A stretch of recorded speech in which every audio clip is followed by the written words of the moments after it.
He used to be able to predict how any board of directors would act in just 18 minutes. Now he can't even lift his own body without gasping for breath. Someone else's hands, someone else's name, someone else's debt of 420 gold pieces, and 60 days until they come for him. First comes the cold, the stone floor against his cheek. Ethan opens his eyes and sees a dark wooden ceiling with a crack running across the entire room. He struggles to stand but can't. His body won't obey him. Not because it hurts, because it's not his own. His arms are thin. His fingers are long and weak. His knees tremble at the mere effort of sitting up. Ethan Weiss, 29 years old, analyst, game theory specialist. A man who reads other people's companies like an open book. And now he's gasping for breath, trying to lift a teenager's body off the floor of the storage room. He remembers everything. The office, 3 in the morning, the steering wheel, the bridge, the darkness, and this. On the table, a scroll with a wax seal. Ethan crawls over, unrolls it, and reads. The letters are unfamiliar, but the body's brain knows this language. An IOU. 420 gold crowns, due in 60 days.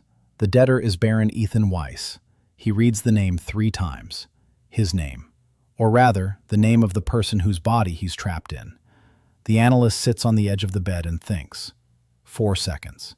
Then he grabs a quill and 3 sheets of paper from the drawer and begins to tally. Assets. A table. A bed. A candle. The coat of arms on the wall means there's a title. Baron. In this world, that means something. Liabilities. 420 gold crowns. 60 days. The corpse's body. An F-rank mana seal. He pulls that word straight from the body's memory. The magical circuit is burned out at birth. An F-rank means there's as much magic in him as there is in a stool. And in a world where magic decides everything, that's a death sentence. Information. The Holmgren Barony, a remote, isolated border backwater. His father died half a year ago and left behind debts. The servants have scattered. Only the cook and the stable hand remain at the estate. Both are old. Both are waiting to be shown the door. Possibilities. Ethan freezes over the sheet of paper. Then he writes a single word. I. And that's all he has. A mind in which 40 generations of people have honed the ability to understand and predict others. In a world where nobles weave intrigues on a whim and merchants count on their fingers. That's no advantage. It's an information gap of such magnitude that no one at this table even suspects it exists. Maybe he's gone mad. Maybe it's a coma, and his real body is lying in intensive care in New York. But an analyst doesn't waste time on things he can't verify. If it's real, then we play for real. If not, then there's nothing to lose. Ethan stands up and goes downstairs. An old man is sitting in the kitchen. The cook, Garth. He looks at the Baron as if he were a ghost, because the former owner hadn't left his room for 3 months. He drank. He cried. He waited for the end. Ethan sits down across from him and starts extracting information. How much is in the treasury? 17 silver coins and 4 copper ones. How much is bread? 2 copper coins. What day is it today? When is the market? Who is the richest man in town? Halvor, that very same creditor. Ethan leans forward. Does Halvor have any enemies? The old man stares for a long time and, for the first time in 3 months, sees something alive in the Baron's eyes. Halvor has more enemies than hairs on his head, and 3 more trading houses. All 3 owe Halvor money. All 3 hate him. Ethan returns to the room and drinks until dawn. By morning, he has a matrix of all the players. Halvor, the 3 firms, the guild, the judge, the parish, the neighboring barons, and for each, 2 columns. What they want, what they fear. Then a 7-day plan, reconnaissance, a visit to Halvor, the market, and 1 line on its own, find people who have nothing to lose. In the morning, he pulls on a patched shirt, looks into the cloudy mirror, and sees a gaunt face, dark circles, a slender neck, a body that any peasant could break with 1 hand. but his eyes are different. And with those eyes, he heads out into the city. Holmgren is tiny. Stone houses, narrow streets, a crumbling wall, a borderland where gold doesn't flow like a river. But caravans pass through the gates, and everyone pays a toll. Ethan doesn't go to the important people. He goes to the unimportant ones. The blacksmith's workshop, the baker's wife, a boy with buckets. And at noon, he finds a drunken court clerk and bribes him with a mug of beer for 3 copper coins. The clerk turns out to be a gold mine. For a single mug, he spills everything. Halvor is up to his ears in debt to the capital's bank. The 3 promissory notes that the moneylender supposedly burned 2 years ago are actually kept as copies in the court archives. For a second mug, the clerk shows exactly where they are. Ethan doesn't steal, he simply memorizes. By evening, the picture is complete. Halvor owes the capital 600 gold pieces in 4 months. Yet he himself holds promissory notes from others totaling 1,000. If just one debtor defaults before the due date, the whole chain falls apart, and Halvor won't be able to pay the capital. A classic liquidity pyramid scheme. In the old world, schemes like this brought down banks. Here, there's not even a word about it. On the morning of the 3rd day, Ethan puts on the better of his 2 shirts, smooths his hair, and takes a single sheet of paper. On it is a table. Columns, rows, amounts, dates, everything Halvor hides from the world. He enters the office not to ask, but to offer. Halvor is exactly as he imagined him to be. Dry, old, eyes like a lizard's. A man who's devoured 4 estates without ever choking. He sees a kid who's come begging for a reprieve. Ethan sits down without being invited, places the sheet of paper on the table, and turns it toward the moneylender. Here are all your debts to the capital's bank. By due date, with references to the documents, including those 3 receipts you consider worthless. Halvor doesn't move, only his eyes narrow. Ethan drives the point home. You owe more than I owe you. I'll declare bankruptcy on Wednesday, and by Thursday 4 of your creditors will come crashing down on you. The dominoes will fall. You have one choice. Sign a 5-year deferral for me at 3%, or we'll both go under, but I'm younger and a better swimmer. The room is so quiet you can hear the sign creaking outside the window. Halvor looks at the table, at the neat columns, at the diagram he'd kept only in his head for 30 years. And the kid put it on paper in 2 days. The loan shark looks up. There's no malice in his eyes. There is fear in them, and something resembling respect. Halvor signs it. Ethan takes the paper, stands up, and turns around at the door. The old man pours himself some wine with a trembling hand, for the first time in 30 years. Ethan steps out into the sun, into a city that reeks of manure and burnt coal. The first move has been made. Now he has 5 years. 5 years will be enough to overturn the empire, if he's lucky with his allies. And he'll find allies where no one would even think to look. The market is in 4 days, and at the Holmgren market, there's something else. The square by the eastern gate, the place where they sell those who've been the unluckiest of all, the slave market. Ethan had been preparing for 4 days, not for a purchase, for a choice. He sat in his room and counted. 17 silver coins, minus what he'd spent on beer for the scribe and food. That left 14 silver coins and a handful of copper. At the Holmgren slave market, that money would buy 1 cripple or 2 half-dead people. People were cheap on the edge of the empire, especially those brought in from the distant provinces, especially women with brand marks. Ethan wasn't planning to save anyone. Salvation was a luxury he couldn't afford. He was planning to invest in a person who had nothing left but skills and hatred, because it is precisely such a person who will be loyal, not out of gratitude nor out of fear, but out of self-interest. When you have nowhere to go and someone gives you a seat at the table, you stay not because you love the host, but because the table is better than the street.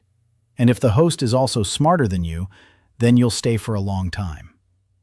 Market day arrived on the 7th day after he awoke in this world. Ethan arrived at the eastern gate early. The marketplace was small. A wooden platform, posts with chains, and a canopy to shelter from the rain. There were few buyers. Holmgren wasn't the kind of place where expensive goods were traded. This was where the leftovers were brought. Those who hadn't been bought at the big markets in the capital and the port cities. Those who weren't worth transporting any further. Those who were worth less than the fodder for the journey. Ethan walked around the square in a circle. He didn't look at their faces. He looked at their hands, at their feet, at how a person stood, at how they held their head, at where their eyes looked when a buyer approached. Most were staring at the floor. That's normal. A broken person stares at the floor. 3 were staring at the buyers with dull malice. That's normal too. Resentment without a plan is just noise, useless. 2 were staring into space, empty eyes. Their minds were gone, only their bodies remained. Ethan walked past them, and then he saw the far corner. 2 women were standing there. One was small, slender. Her light hair was dirty and tangled. Her head was bowed. Her hands were folded in front of her, not clenched into fists, not hanging limply. Folded, neatly, like someone accustomed to a certain posture, a posture in which the hands are always in view and always ready. Ethan stopped. He looked more closely. Her fingers, slender but not weak. Her nails were chipped, but they had once been well cared for. Her skin was pale, but not the pallor of a peasant. It was the skin of someone who had lived indoors for years, in a palace. A second woman stood nearby, tall, very tall for a woman, narrow at the waist and broad-shouldered. Her black hair was cut short. She stands differently, feet shoulder-width apart, weight on the balls of her feet, ready to move at any second. Her eyes aren't downcast. Her eyes are looking straight at Ethan. And in those eyes there is neither fear nor malice nor emptiness. There is calculation. She is assessing him, right now, just as one assesses an opponent. Ethan felt a chill run down his spine. Not from fear, from recognition. He knew that look. He'd seen it in photographs of generals and corporate executives. The gaze of a man accustomed to giving orders and deciding who lives and who dies. 3 years of slavery couldn't break that gaze. He approached the merchant. He asked the price for both of them. The merchant named the price. 12 silver coins for both of them. Cheap, even by Holmgren's standards. Ethan asked why it was so cheap. The merchant shrugged and said that the taller one had escaped 3 times. She'd killed 2 guards on her second escape. On her third attempt, she'd almost made it out of the province but had turned back, because the little one couldn't walk fast. Ethan looked at the tall one. She'd heard every word, and she didn't look away. He looked at the little one. She didn't lift her head, but her fingers twitched slightly. She'd heard it too. Ethan paid.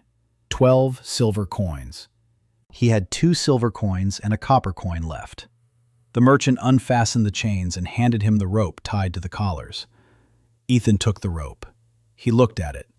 Then he looked at the 2 women. And he did something no other merchant in this market had ever done. He untied the knots. He removed the rope. He rolled it up and put it in his bag. He said they were going to the estate, that there would be food there, that he wouldn't ask any questions along the way. And he walked ahead without looking back. It was a risk. The tall one could have killed him with a single blow, even without a weapon, even with his hands tied. But now his hands were free. Ethan walked, counting the footsteps behind him. 2 sets of footsteps. That meant both of them were walking. The tall one walked steadily, heavily but steadily, the stride of a soldier. The short one walked quietly, almost silently, like someone who had spent 3 years learning not to draw attention to herself. They reached the estate in 20 minutes. Ethan led them to the kitchen. Garth looked at the 2 women and said nothing.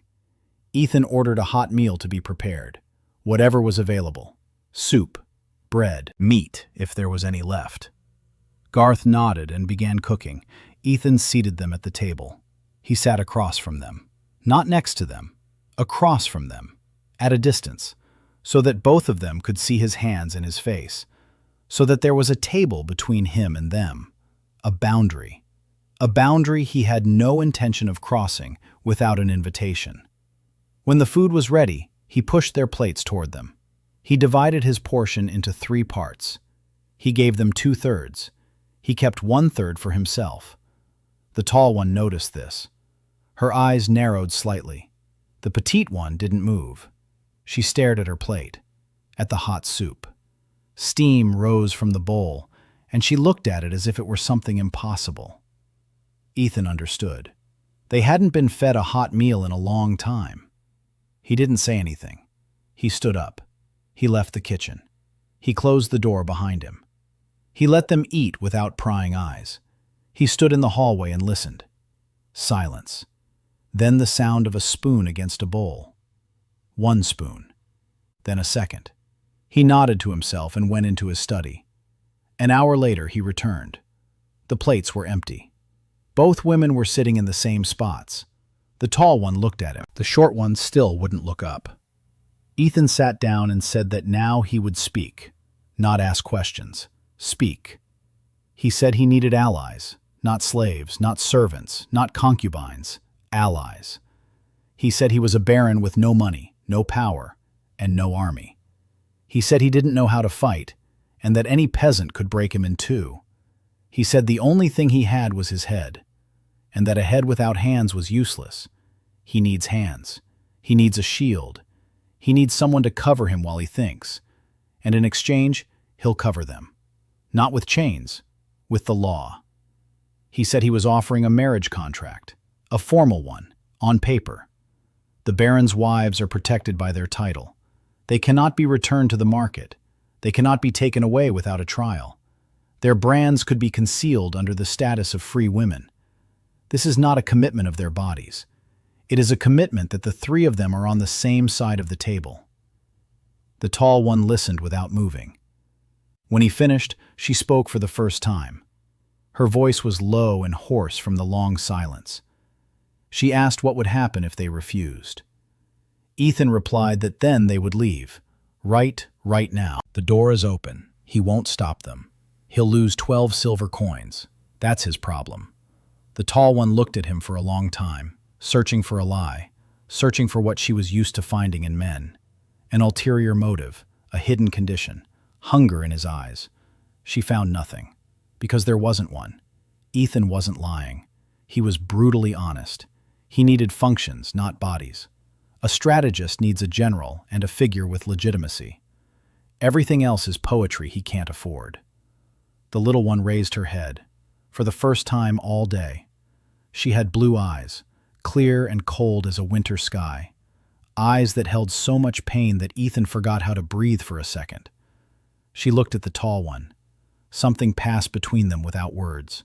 3 years together, 3 years in chains. They had learned to speak in silence. The little one turned to Ethan and nodded.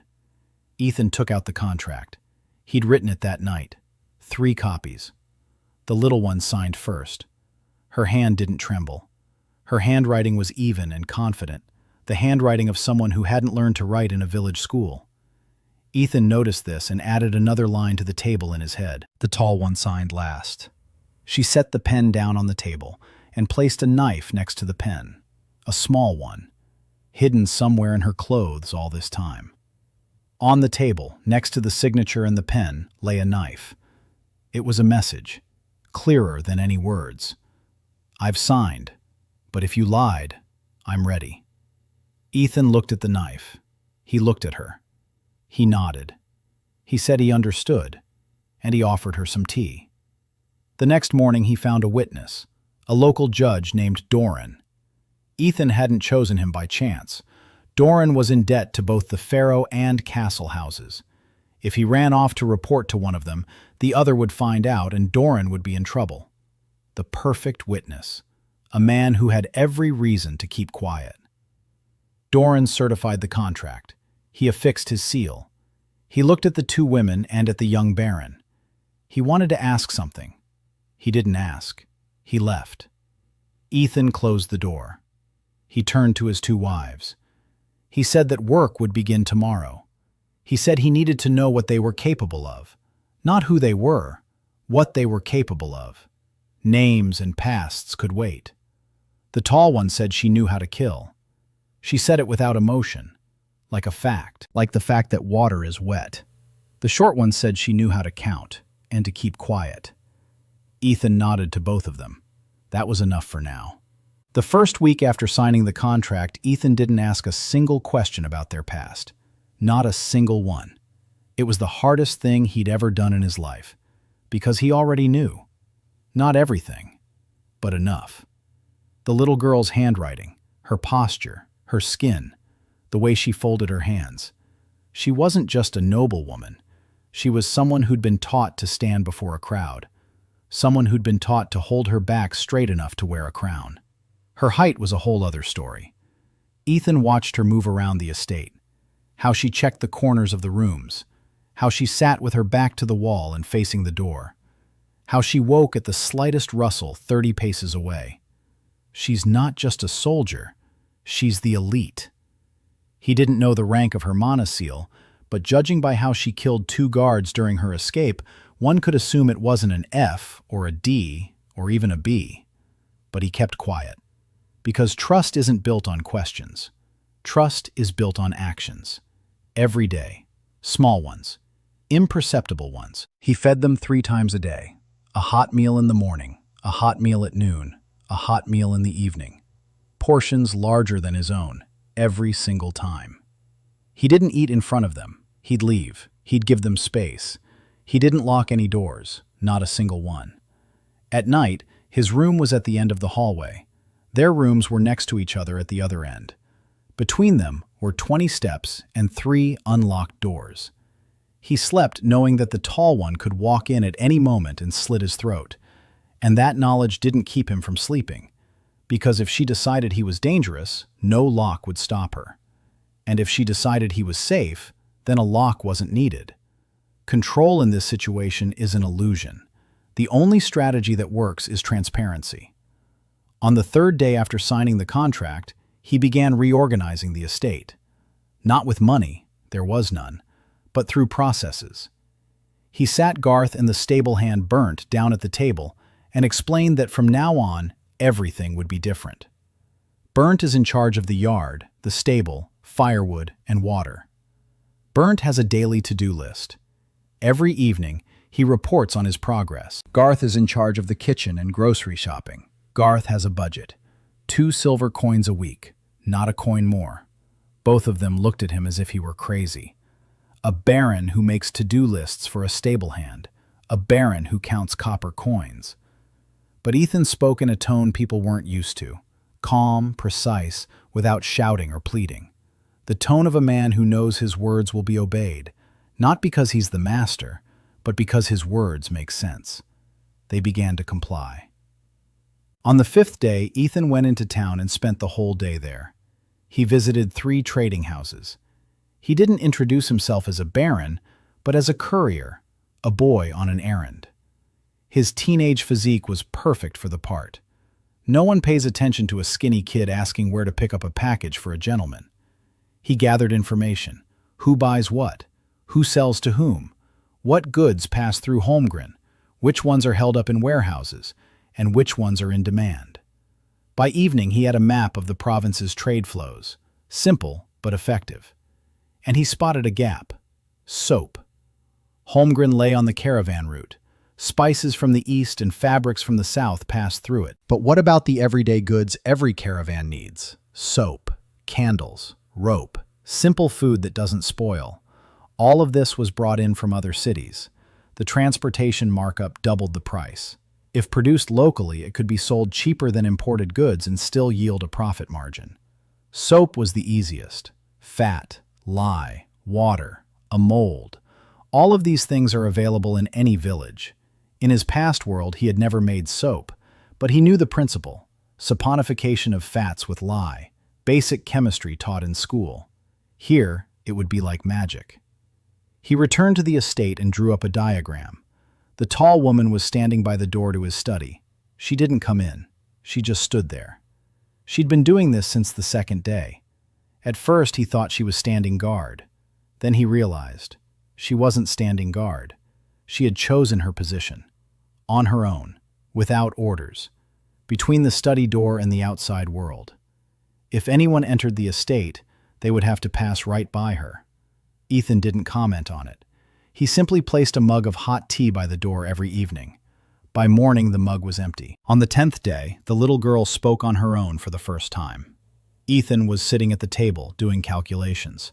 She entered quietly. He heard her footsteps but didn't turn around. She walked up to the table and looked at his notes, at the numbers, at the columns, at the soap-making diagram. She said there was a mistake in his calculations. The lye consumption was overestimated by a third. Ethan paused. He looked at her. She didn't look away. For the first time. He looked at his calculations. She was right. He'd overestimated the consumption because he'd calculated from memory, and the memory of his teenage body had confused the units of measurement of this world with those he knew from his past life. She noticed it at a glance. He said thank you. He slid a blank sheet of paper and a quill toward her. He asked if she could recalculate. She sat down and began to calculate, quickly, confidently. The numbers fell onto the paper in neat columns. Ethan watched her hands and saw what he'd seen from the very first day. She's no peasant. She's no minor noblewoman. She's a person who is trained to manage the treasury. When she finished, he took the sheet. He looked at the calculations. They were flawless. He nodded and said that tomorrow they needed to talk about money. Real money, not soap. She looked at him. Something flashed in her eyes, a shadow of surprise. In 3 years, not a single person had asked her to count. They'd asked her to be silent, to obey, to stand at attention, to lower her eyes, but not to count. She nodded and left. At the door, she stopped next to the tall woman. They exchanged glances, brief ones. Something was said without words. Ethan didn't try to read it. You don't need to know everything. Some things you just have to let be. On the 12th day, he started up the soap-making operation. In the shed behind the stable, Bernd hauled in the cauldron. Hart found the lard. Ethan mixed the first batch himself. It turned out badly. The soap was misshapen and smelled burnt. The second batch turned out better. The third was passable. On the 13th day, he went into town with 10 bars of soap in a sack. Not to the merchants, to the merchants' wives. He knew that in this world, women make the decisions about buying household goods. Men trade in weapons and grain. Women trade in everything else. He left 2 bars of soap at each of 3 shops. For free. He said it was a trial batch from a new production run. He said that if they liked it, they could order more, a quarter cheaper than imported soap. 3 days later, his first order came in. 20 bars. Then a second. Then a third. By the end of the first month, the soap factory was operating every day. Ethan hired 2 teenagers from town. He paid them 1 copper coin a day. For them, it was a fortune. For him, it was the beginning. The money started coming in, slowly, 1 coin at a time. But it was coming in. For the first time since he'd awakened in this body, the balance was shifting in the right direction. And then what he'd been waiting for happened. On the 20th day, the tall woman walked into his office. She didn't stop at the door. She walked in, sat down across from him, looked at him, and spoke. She said she could see what he was doing. She could see how he was building. She could see that he didn't sleep at night and was writing his tables. She could see that he gave them more food than he took for himself. She could see that he had never once looked at them the way masters look at their servants. She said she didn't understand why. Ethan answered simply. He said he needed a team. Not slaves and not wives for the bed. A team. He wouldn't survive on his own. He was too weak, too slow, too fragile. Anyone who wanted to kill him would kill him, unless there was someone nearby who wouldn't let that happen. She looked at him for a long time. Then she said one word. Hannah. Ethan didn't move, but something clicked inside him. She had said her name. Not a nickname, not a number. Her name. It was more than just a signature on a contract. It was the first real sign of trust. He replied, Ethan. She nodded. She stood up, walked to the door, stopped at the threshold, didn't turn around. She said that tomorrow morning she would be standing at the door to his office, not because she had nowhere else to go, but because that was her decision. The door closed. Ethan sat at his desk, staring at his hands. Thin, weak, the hands of a teenager. Hands that couldn't lift a sword or block a blow, but hands that had just gained the greatest asset in this world, a general who had chosen to stand by his side. He opened the spreadsheet on his desk, the column with Khan's name. He wrote a single word next to it, ally. Then he moved on to the next row of calculations for the soap factory. The first assassination attempt took place at the end of the 3rd month. Ethan had expected it sooner. He'd calculated that they had 6 to 10 weeks before any of the neighboring barons would notice that something had changed in Holmgren. He'd been 2 weeks off on the plus side. That meant his estimate was conservative. Good. Better to be prepared sooner than later. By the 3rd month, the soap factory was bringing in a steady income. Not a huge amount, but enough to hire 4 more workers and repair the estate's roof. Ethan was already selling soap not only in Holmgren but also to 2 passing caravans. 3 weeks later, he received an order from a neighboring town. People had taken notice. The teenage baron who half a year ago couldn't even pay for bread was suddenly doing business. He had money. He was hiring people. And he had 2 wives whose faces were far too beautiful to be mere servants from the backwoods. The neighboring baron, named Graz Duval, was the kind of man who didn't ask questions when he could simply take what he wanted. His lands bordered Holmgren to the north. 3 villages, 50 soldiers. A minor predator, but for Ethan in his current situation, even a minor predator was a deadly threat. Graz sent 3 men, at night, through the northern wall of the estate, which, as Ethan had noted back in the first week, was crumbling in 2 places. Ethan hadn't known about them beforehand, but Hannah did. She'd heard them behind the wall. 3 pairs of feet, heavy, in boots, trying to tread quietly, but unable to. These weren't scouts. These were butchers, sent to kill, not to spy. Hannah woke Ethan with a single touch on his shoulder. He opened his eyes and saw her face in the darkness. She said one word. 3. Ethan nodded. He sat up in bed. He asked if they were armed. Hannah said swords and 1 crossbow. She asked what to do. Ethan looked at her, and for the first time in 3 months, he gave an order that had nothing to do with soap or bookkeeping. He said to leave one alive. Hannah vanished, silently, like a shadow. Ethan sat on the bed and listened. The silence lasted 30 seconds. Then the sound of a blow, short, dull, a crunch, a scream cut off mid-word. A second blow, quieter, more precise. The sound of a body falling onto stone. Silence. Then a voice, a stranger's, a man's, full of terror. He was trying to say something. Then the sound of a 3rd blow. Not fatal. Ethan could tell the difference. This one was meant to stun, not to kill. He stood up and went out into the courtyard. Hannah was standing in the middle of the courtyard. 2 bodies lay on the stones. One was face down. The other was on its back with its neck twisted unnaturally. The 3rd mercenary lay against the wall, alive, conscious, tied up with his own belt. Hannah turned to Ethan. There was no sweat or strain on her face. She was breathing evenly, like someone who had just taken a stroll through the courtyard, not someone who had killed 2 armed men with her bare hands. And then she did something Ethan didn't expect. She laughed. Briefly, quietly, terrifyingly. It was the laugh of a person who had been caged for 3 years and, for the first time in 3 years, had done what she was created to do.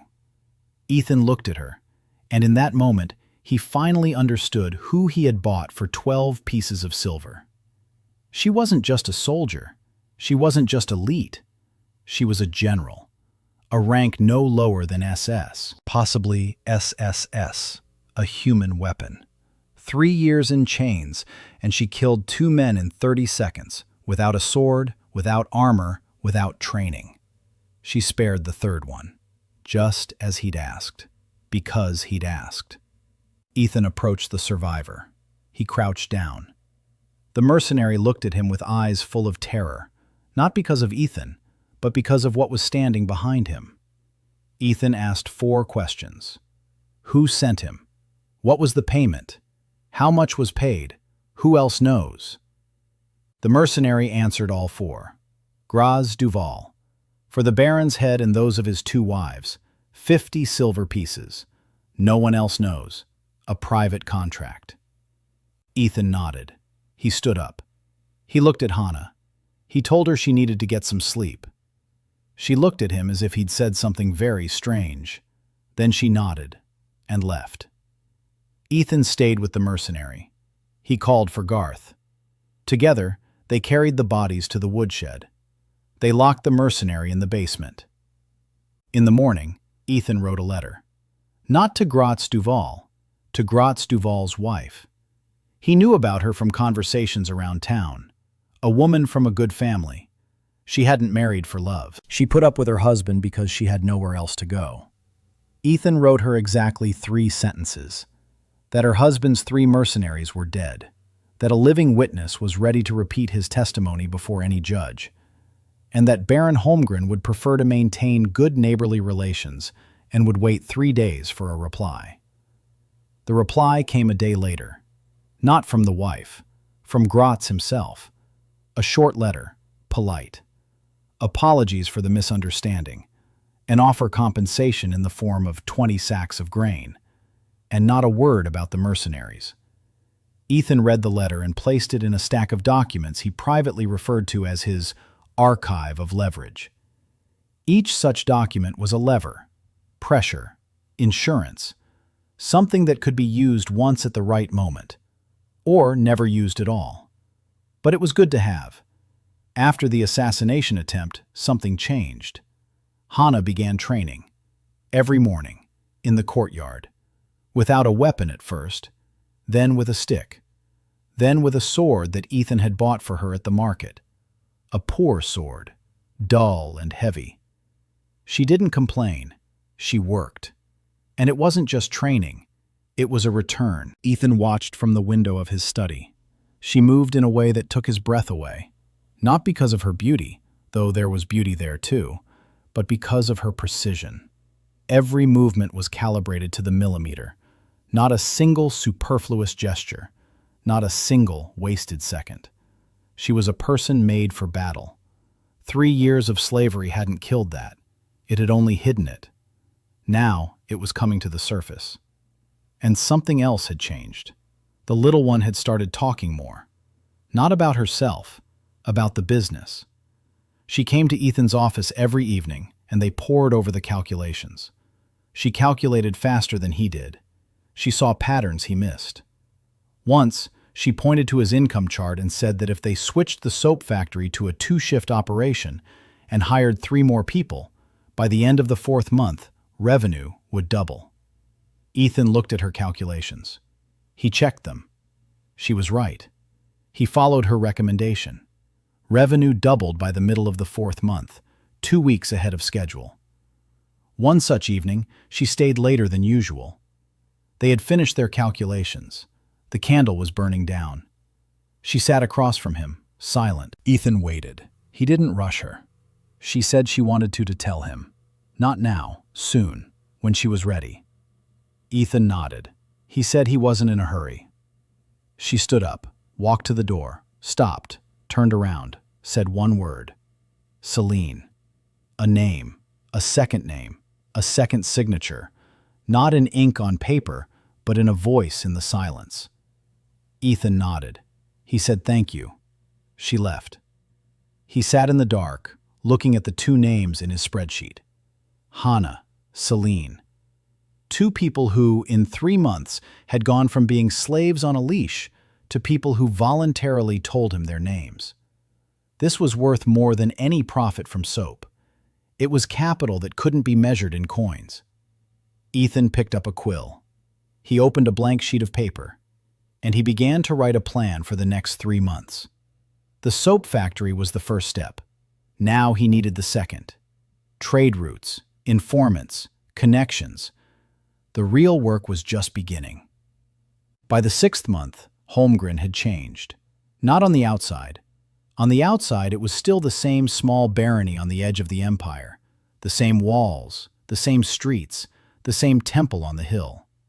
But inside, everything was different.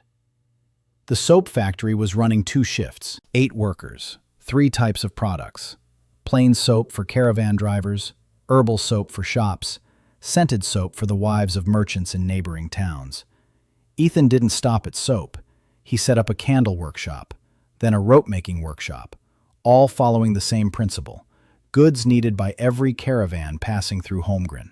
Inexpensive, high quality, available on the spot, no shipping surcharge.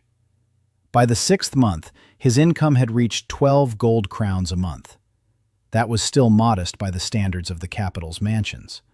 But for a baron from a border province with an F-rank manna seal, it was nothing short of a miracle. Local merchants began to take notice, some with interest, some with envy, some with suspicion. Ethan tracked every reaction. He had a spreadsheet with 12 names, all the key players in Holmgren and the nearby towns. Opposite each name were 3 columns: attitude, vulnerability, and usefulness. He updated this spreadsheet every week, but money was only the foundation. The real work took place behind the scenes. Ethan began building an intelligence network. In his former world, this was called intelligence. Here it wasn't called anything because no one did it systematically. There were spies. Every baron and every merchant had them. But they were lone operators, people who eavesdropped and snitched, without structure, without protocols, without encryption. Ethan built his network differently, using a cell-based system. Each informant knew only 2 neighbors. No one could see the entire network. If one were caught, he could only give up 2 people, not the whole network. Messages were relayed via code marks on specific stones by the roadside. The encryption was the simplest by the standards of his world. A substitution cipher with the key changed every 10 days. Here, it was impenetrable. His first informant was that very same drunken scribe from the city court. For 2 silver coins a month, he informed Ethan of all the documents passing through the clerk's office. The second was the tavern keeper's wife. She overheard everything the passing merchants and mercenaries said in exchange for 1 silver coin a month and free soap for the tavern. The third was the assistant to the toll collector at the city gates. He knew who was coming in and who was going out. Every day, every caravan, every rider. By the end of the 6th month, Ethan had 7 informants in Holmgren and 3 in neighboring towns. None of them knew each other. None of them knew why the baron needed this information. They thought he was a paranoid merchant who wanted to know about his competitors. Let them think what they want. Meanwhile, something happened at the estate that changed everything. It happened on a quiet evening at the end of the 6th month. Ethan was working in his study. In front of him lay a notebook he'd been keeping for a month. A notebook full of questions. Questions to which he had no answers. Why did Celine wake up with blood on her palms that shouldn't have been there? He'd noticed it 3 times. In the morning, brown stains remained on the sheets. Celine hid her hands. She didn't talk about it. But Ethan saw it, and he wrote it down. Another question. Why does Hannah sometimes freeze in the middle of training and look toward the east? Toward Whaleguard? Toward the capital? Like someone who hears something beyond the horizon. Another question. Why wasn't the brand on Celine's shoulder like a typical slave brand? He'd seen slave brands in the city. Simple, crude. Celine's brand was different, more complex, with symbols that didn't look like trademarks, more like a ritual seal. He wrote down his questions and waited. And that evening, Celine came on her own. She walked into the study, closed the door, stood in the middle of the room. Ethan set down his pen and looked at her. She was paler than usual, dark circles under her eyes. Her hands were clenched, not into fists, just clenched, like someone holding themselves together through sheer willpower. She said she was ready to talk. Ethan nodded. He didn't stand up. He didn't approach her. He stayed where he was, on his side of the table. Celine sat down across from him and began to speak. She spoke quietly, evenly, like someone who had rehearsed this speech many times. She said her full name was Celine of Gura Valeguard. Ethan didn't move. He didn't blink. But inside, his mind was racing so fast that he felt his pulse quicken. Whaleguard, an imperial surname. She said that 3 years ago, on the night now known as the Night of the Fallen Lilies, her mother, the Empress, had been killed. She herself had been captured, branded, exiled. She said that Hana was a general in the Eastern Army, rank SSS, the only woman to hold that position in the last 100 years. Hana tried to protect them. She couldn't. She was branded too. They were sold together, as a set, mother and bodyguard. Only the mother was killed, while the daughter was left alive. Celine didn't know why they'd spared her, but she knew that Regent Cassius Drayle had given the order personally, and that the Church of Light had helped him that night. Helped too quickly and too willingly. Ethan listened. He didn't interrupt. When she finished, he was silent for 30 seconds. Then he opened a desk drawer. He took out a small clay vessel. He placed it in front of her. She looked at him, puzzled. Ethan said it was a mixture based on lye and an oil extract. He'd been working on it for the past month. Not for soap, for a brand.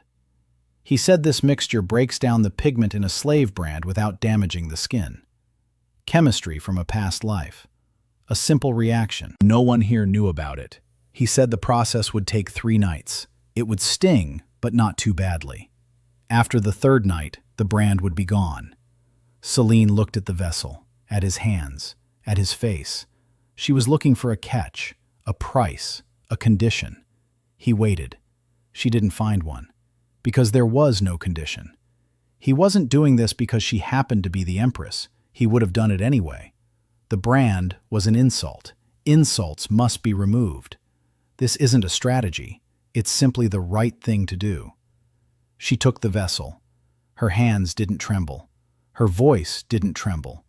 But her eyes were shining. She said quietly, "Thank you." Ethan nodded. He picked up the quill and said in an even voice that now they had a place to start. She left. Ethan remained alone. He opened the notebook with the questions. Half of the questions now had answers. The former Empress, the former SSS rank general, the coup, the regent, the church, the ritual brand, blood on his palms. He started a new page. He wrote the heading, Strategy, 2 paths. The first path, flee. Take Celine and Hana with him. Cross the eastern border. Start a new life in another kingdom. It's safe. It's sensible. It's what any sane person would do. The second path, stay, rebuild, and in 2 or 3 years give Celine back what was taken from her. Not as a favor, as an act of justice. Because the regent killed innocent people. Because the church lied. Because it's simply the right thing to do. Ethan sat there weighing the 2 paths. The first path was safe. The second path was madness. He chose the second. Not because he's a hero, not because he's brave, but because he's an analyst, and he saw what others didn't. He saw that the regent was weak, that the church was crumbling, that the empire was on the brink, and that one person with the right information at the right moment could bring it all crashing down. Like a house of cards. He closed his notebook. He walked out of the office. Hana was standing in the hallway, as always, by the door. She looked at him. He looked at her. He said he knew who they were, that it didn't change anything, that the contract remained in effect, that the plan was the same, only the scale was different. Hana looked at him for a long time. Then, for the first time in 6 months, she smiled. She didn't laugh. She didn't smirk. She smiled, quietly. A real smile, like someone who, for the first time in 3 years, had seen something resembling hope. She said 2 words. "What's the plan?" Ethan said that, to start with, he needed someone in the capital. One informant inside Veilguard, eyes and ears. Someone who knows the court. Someone with nothing to lose. Hana thought for a moment. Then she said she knew one name, Victoria Drayle Khan, the regent's niece, who hates him more than anyone else in the empire. Ethan nodded. He wrote the name on a blank sheet of paper, the first thread leading to the capital. Then he turned toward the office. He said it had been a long night, and that a new phase would begin in the morning. For now, They all needed to sleep. Hana nodded. She walked down the hallway. She stopped at Celine's room. She opened the door. She went inside. The door closed behind her. Ethan stood alone in the dark hallway. It was quiet all around. Dawn was breaking outside the window. The 6th month was drawing to a close. Ahead lay the journey from the border barony to the imperial capital, from the soap factory to the throne, from 3 pages of calculations to 100 names on the list of debtors. Ethan Weiss, Baron Holmgren, former hedge fund analyst, husband of the former Empress and a former SSS rank general, a man with an F-rank mana seal and a mind worth more than any magic in this world. He returned to his study, sat down at the desk, picked up a quill, and began to write the following table. It took Ethan 3 days to write the first letter to the capital. Not because he didn't know what to write, but because this letter had to pass through 4 pairs of hands to reach a person who had no reason to trust him. Victoria Drayle Kane, the regent's niece, a woman under house arrest in a golden cage. All Ethan knew about her was what Hana had told him, that at 16, she had publicly accused her uncle of her father's death, that she hadn't been killed because murdering a niece would have looked suspicious, that she was confined to the court and given the position of lady-in-waiting, a formality, a silk collar instead of an iron one. Ethan pieced together a profile of Victoria over the course of the evening. A young woman. She lost her father. She publicly accused the murderer. She didn't recant her accusation even under pressure. That means she has backbone. She's been living at court for 6 years, observing, listening, gathering information. People like that are dangerous because they're patient. In politics, patience is a weapon that no one notices until it's too late. The letter was meant to do 3 things. First, prove that the sender knows something they shouldn't know. Second, contain nothing that could be used against the sender. Third, to arouse curiosity, but not fear. Ethan kept it brief. No sender's name, no recipient's name, just the fact. One specific fact that only Victoria knew, and which proved that the sender had access to inside information. Hana had hinted at this fact. On the night of the coup, Victoria had tried to carry her father's box out of the palace. Its remains caught on the inner bridge. The box was taken. Only Victoria and 2 guards knew about this. The guards were later transferred to a distant garrison. Ethan wrote a single sentence in his letter. The box from the inner bridge is kept in the 3rd room of the east wing of the Grey Garrison barracks. It was a bluff. Ethan didn't know where the box was, but he knew the guards had been transferred to the Grey Garrison. Hana found this out through her old connections, and the rest was simple logic. The soldiers who had confiscated a valuable item from the regent's niece wouldn't have handed it over to their superiors. It was too risky to draw attention to themselves. They would have hidden it themselves, in the barracks, among their personal belongings. The 3rd room in the east wing was a detail Ethan made up, but it sounded so specific that the recipient would believe it. And if they didn't believe it, they'd check. And when they checked and didn't find it in the 3rd room specifically, but did find it in the barracks, they'd realize that the sender knew almost everything. Almost. That's more important than anything else. A person who knows everything inspires fear. A person who knows almost everything inspires curiosity. Below the fact was a single line. If you wish to continue this conversation, leave a green ribbon on the left lantern at the entrance to the temple in the lower quarter on the 1st day of next month. The courier was a soap merchant who was transporting a shipment of goods to the capital. He didn't know he was carrying a letter. The letter was hidden inside one of the bars of soap, a bar that had been deliberately hollowed out. In the capital, a specific shop would buy that bar of soap. The shopkeeper would pass it on to a specific maid. The maid would take it to her mistress. 4 links in the chain. None of them knows about the others. Ethan waited 6 weeks for a reply. During those 6 weeks, he didn't sit idly by. Lilith appeared in his life during the 4th week of waiting.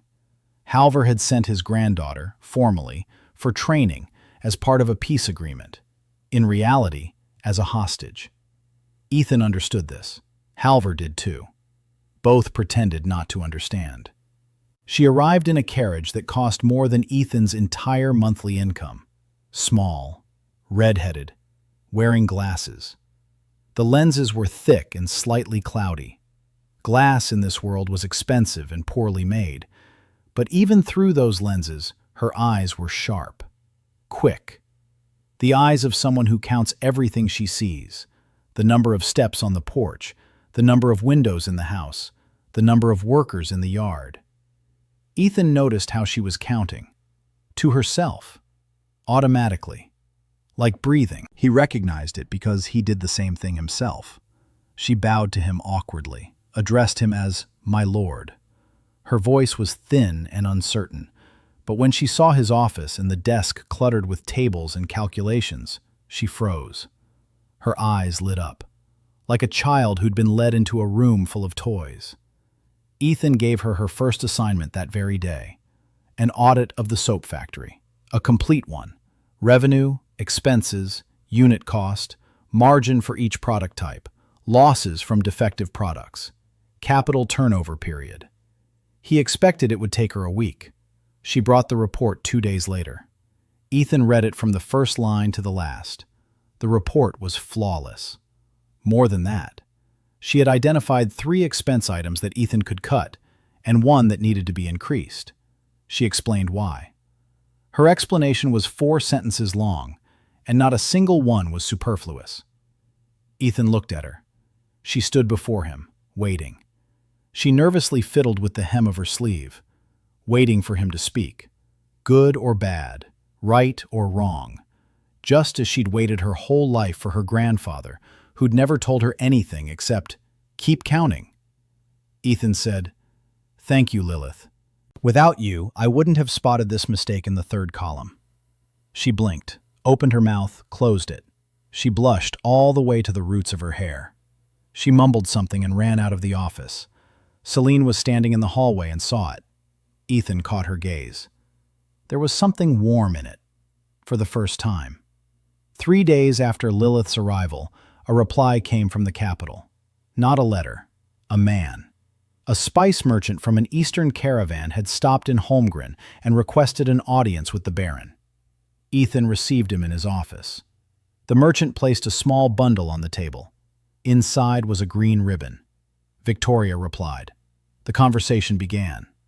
Along with the ribbon lay a note, a short one, 5 words. The box was in the 2nd room. Ethan smiled. He'd almost guessed right. And most importantly, she'd checked. That meant she'd found the box. That meant she owed him. Not money. The memory of her father. That's more valuable. He wrote a 2nd letter, a longer one, more cautiously. He introduced himself as a provincial baron. He didn't mention his wives' names. He wrote that he had information concerning events from 3 years ago, that he asked for nothing but her eyes and ears, that he understood her situation, that he wouldn't pretend to want anything other than what he actually needed. Information for information, concrete, verifiable. No physical obligations and no false promises. The reply came 3 weeks later. This time it was long. Victoria wrote dryly and precisely, like someone who had been observing the court for 6 years and taking notes. She reported 3 things. First, Regent Cassius is drafting a new law, a tax on impure blood. The law targets those who cannot prove their lineage back 7 generations. Formally, it's a blow against migrants from the Eastern Archipelago. In reality, it's a tool for seizing land from the minor nobility.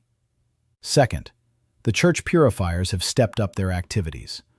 3 detachments have been sent to the eastern provinces. They're searching for 2 women. Specific descriptions, specific brand marks. Third, discontent is brewing within the Council of the 12 Houses. 3 of the 12 houses are secretly discussing the possibility of ousting the regent, but they have no pretext and no leader. Ethan read the letter twice. Then he burned it. Then he sat and thought for 4 hours. The purifiers are heading east. 3 detachments. They're looking for Seelan and Hannah. Brands. Specific brands. He removed Seelan's brand with a chemical solution a month ago. 3 nights. A burning sensation. Seelan didn't make a sound. By the morning of the 4th day, Only a pale spot remained on her shoulder. It will disappear completely in a month. He removed Hannah's brand a week later. Hannah sat motionless while the solution worked. She stared at the wall. When it was all over, she looked at her clean shoulder. For a long time. Then she looked at Ethan. And she said that now he owed her a weapon. A real one. Not a stick or a dull sword from the market. He bought her a sword a month later. A real one. From a traveling master armorer. It cost 6 gold pieces, half a month's income. Hannah took it in her hands and the world around her changed. Ethan saw it. The air grew denser, heavier. An SSS rank mana seal. He couldn't see the mana. He couldn't feel it. His F rank wouldn't let him. But he saw the candle flame flicker 3 meters away from her. He saw ripples run along the blade, as if the metal had come to life. Hannah swung the sword once. The air whistled. The wall shook. A groove a finger's depth deep remained in the stone. From a single swing. She lowered her sword. She looked at Ethan. She said it would do. Ethan nodded and made a mental note never to anger this woman. The brands were secured. Weapons were in hand. Money was coming in. There was an informant in the capital. But the purifiers were closing in. 3 squads. Ethan didn't know how many were in each, but he knew they were men of the church. Trained. Armed. With authority granted by the regent himself. They'd reach Holmgren sooner or later. The question was when. Not if. When. Ethan looked at the map of the province hanging on the office wall. 3 roads led to Holmgren. The northern one from Duval, the western one from the capital, the southern one from the coast. If the purifiers are coming from the capital, it'll be the western road. A 4-day journey. He has an informant on the western route, a maid at an inn 2 days' journey from Holmgren. She'll warn him 48 hours in advance. That'll be enough. Ethan began to prepare. Not for battle, for a performance. The purifiers arrived in winter. On the coldest day of the 2nd year, Ethan found out about them 2 days in advance, just as he'd planned. The maid at the inn passed on the signal. 6 men. The leader wore a black cloak with a silver clasp shaped like a flame, the symbol of the purifier's highest rank. This wasn't a routine patrol. This was serious. Ethan had 48 hours. He spent the first 2 thinking. Then he sprang into action. Celine and Hannah must be at the estate. It's impossible to hide them. If the purifiers search the house and find the hiding place, it will be proof of guilt. They can't run away either. Running away is an admission of guilt. So they need to stay in plain sight, out in the open. And the purifiers need to look at them and see nothing. The brands have been removed. That's the main thing. Without the brand, there's no physical evidence. But the purifiers aren't just looking for brands. They're looking for faces, descriptions, distinguishing features. Celine can be recognized, not by her brand, but by her face. Thousands of people in the capital have seen the former Empress's face. Portraits hung in the palace. Engravings were sold in the markets. 3 years can change a person. Slavery changes them even more. But the cheekbones remain the same. The shape of the eyes is the same. Someone with a good memory and orders to search could recognize her. Ethan solved this problem in 6 hours. Not with magic, with acting. He sat Celine and Hannah down at a table and explained what they needed to do. Don't hide. Play your parts. Celine would be a servant, quiet, unobtrusive, with her head bowed. That was the mask she'd grown accustomed to over 3 years of slavery. But the mask had to be different. Not a broken slave, just a simple country girl, a bit dim-witted, with rough hands. Ethan gave her an ointment that makes the skin on her hands rough and red, a dirty apron, a headscarf that covers her hair and half her face, shoes a size too big so her gait would change. Trivial details. But trivial details create an image. People see rough hands and a dirty apron and stop looking any further. Their brains have already classified her. A servant. Uninteresting. Next. Hannah was more complicated. She couldn't be hidden behind an apron. She's too tall, too upright, too dangerous. Even in a simple dress, She looks like a blade wrapped in a rag. Ethan thought for an hour. Then he found a solution. Hana would be in plain sight, not inside the house, in the courtyard, with a sword, training, out in the open, like a mercenary. The Baron's wife who used to serve in the militia. A provincial story, nothing out of the ordinary. In the border baronies, wives often carry swords. Otherwise, you won't survive. The purifiers are looking for a runaway slave, not the Baron's wife who swings a sword in plain sight. The psychology of a search is simple. A person in hiding attracts attention. A person out in the open blends into the background. If Hana trains in the courtyard, she isn't hiding. That means she has nothing to hide. That means she isn't the one they're looking for. Ethan explained this to Hana. She listened. She thought about it. She nodded. She said he was thinking like a scout. Ethan replied that in his world it was called something slightly different, but the essence was the same. There was one more element left, a safety net, just in case the senior purifier turned out to be smarter than average, just in case he didn't believe his own eyes and started digging deeper. Ethan pulled one document out of the archive of leverage, a copy of a promissory note. He'd been preparing it for 2 months. Through informants, he'd learned the name of the senior purifier who was heading to the eastern provinces, Brother Marcel. 20 years in the order, an impeccable reputation, a loyal servant of the church. And one small weakness. His younger brother is a merchant in the capital, a merchant who, 3 years ago, took out a large loan from one of the merchant houses, a loan that, on paper, doesn't exist because it was taken out through a front man. Why would a purifier hide his brother's debt? Because purifiers do take a vow of renunciation of worldly affairs. The purifier's blood relatives are not permitted to engage in commercial activities. That is a rule of the church. If the debt comes to light, Marcellus will be removed from office, and his brother will lose his trading license. Ethan obtained a copy of this receipt through 3 links in his information network. It cost 4 gold pieces. Expensive, but insurance always comes at a high price. The purifiers arrived on the 6th day of winter. 6 men, black cloaks, silver clasps, fine horses, fine weapons.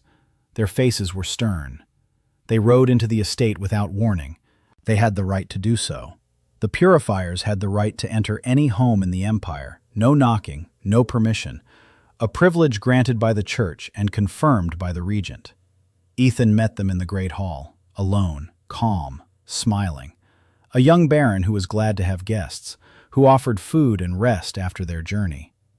Marcel was exactly as Ethan had described him, old, thin, with eyes that had seen too much and forgotten nothing, the eyes of a wolf, patient and experienced. He politely declined the food. He said the inspection wouldn't take long. His men began searching the estate. Marcel remained in the hall. He sat down across from Ethan and began asking questions. Simple questions. How many people were on the estate? Who were the baron's wives? Where were they from? How long had they been married? Were there slaves in the house? Were there any slaves in the house? Ethan answered evenly, calmly, without pauses, without evasion. 2 wives, both free. One is local. The other is from the eastern lands. They've been married for half a year. No slaves. There never were any. The contract is certified by a local judge. Marcel listened and watched, not at the words, at his face, at his hands, at the way Ethan breathed, at the way his eyes moved. Ethan knew this technique, profiling, primitive but effective. He didn't allow himself a single micro-expression that could be read, because he himself was a master of this craft. And fooling an amateur was as easy as breathing for him. Marcel finished his questions. He asked for the wives to be summoned. Ethan called them in. Celine entered first, a dirty apron, a headscarf, red hands, head bowed. She was carrying a tray of water. She set it on the table. Her hands were shaking. Not from fear. She was acting. A country girl afraid of a man in a black coat. A normal reaction. Expected. Marcel looked at her. 3 seconds.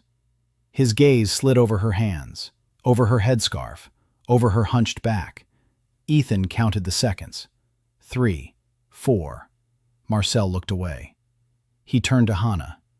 Hannah entered with a sword at her belt, drenched in sweat, fresh from training. She looked down at Marcel, without fear, without respect, the way a baron's wife looks at an uninvited guest. Marcel looked at her longer. 5 seconds. 6. His eyes lingered on her shoulders, on her arms, the way she stood. Ethan felt the air in the room grow thicker. Marcel had seen something. Not the brand, there was no brand, but something in her posture, in her movements, something that didn't fit the image of a provincial baron's wife. Marcel turned to Ethan. He began asking questions where any answer was a trap. He asked where the Eastern wife had served before her marriage. Ethan replied that she had served in the militia on the border. Marcel asked in which unit exactly. Ethan gave a number, made up but plausible. Marcel asked if the Baron knew that 3 years ago, a general of Eastern origin had gone missing from the army. Ethan said he'd heard about it. A sad story. Marcel stared at him without blinking. Silence. 10 seconds. 20. Ethan didn't move. He didn't blink any more often than usual. He wasn't sweating. He wasn't swallowing. 30 seconds of silence. Marcel opened his mouth to ask the next question, and then Ethan placed a piece of paper on the table. Just one. A copy of Marcel's brother's IOU, an IOU that, according to official records, didn't exist. One that had been burned 2 years ago. Marcel looked at the paper. His expression didn't change, but his hands froze. For half a second. That was all Ethan needed. He said one sentence in an even voice. He would have preferred that the inspection be deemed successful. Marcel looked up. He looked at Celine, at Hannah, at Ethan, at the paper. For a long time, a full minute. Then he stood up. He said that the inspection was deemed successful. He turned and walked out. His men gathered in 5 minutes. 10 minutes later, the courtyard was empty. When the door to the great hall closed, Ethan exhaled. For the first time in an hour. Hannah stood beside him, silently. Then she raised her hand and placed it on his shoulder. Not as a guard, as a wife. Her palm was warm and heavy. Ethan didn't move. He didn't say anything. He just stood there. Celine didn't say a word. But that evening, for the first time, she came into his office with 2 cups of tea. She set one down in front of him. She took the other for herself. They sat in silence and drank tea. And that was more than any words could say. After the purifier's visit, Ethan realized 2 things. First, his cover was working, but not forever. Marcel had left because Ethan had bought him off. The next purifier might turn out to be someone who can't be bought.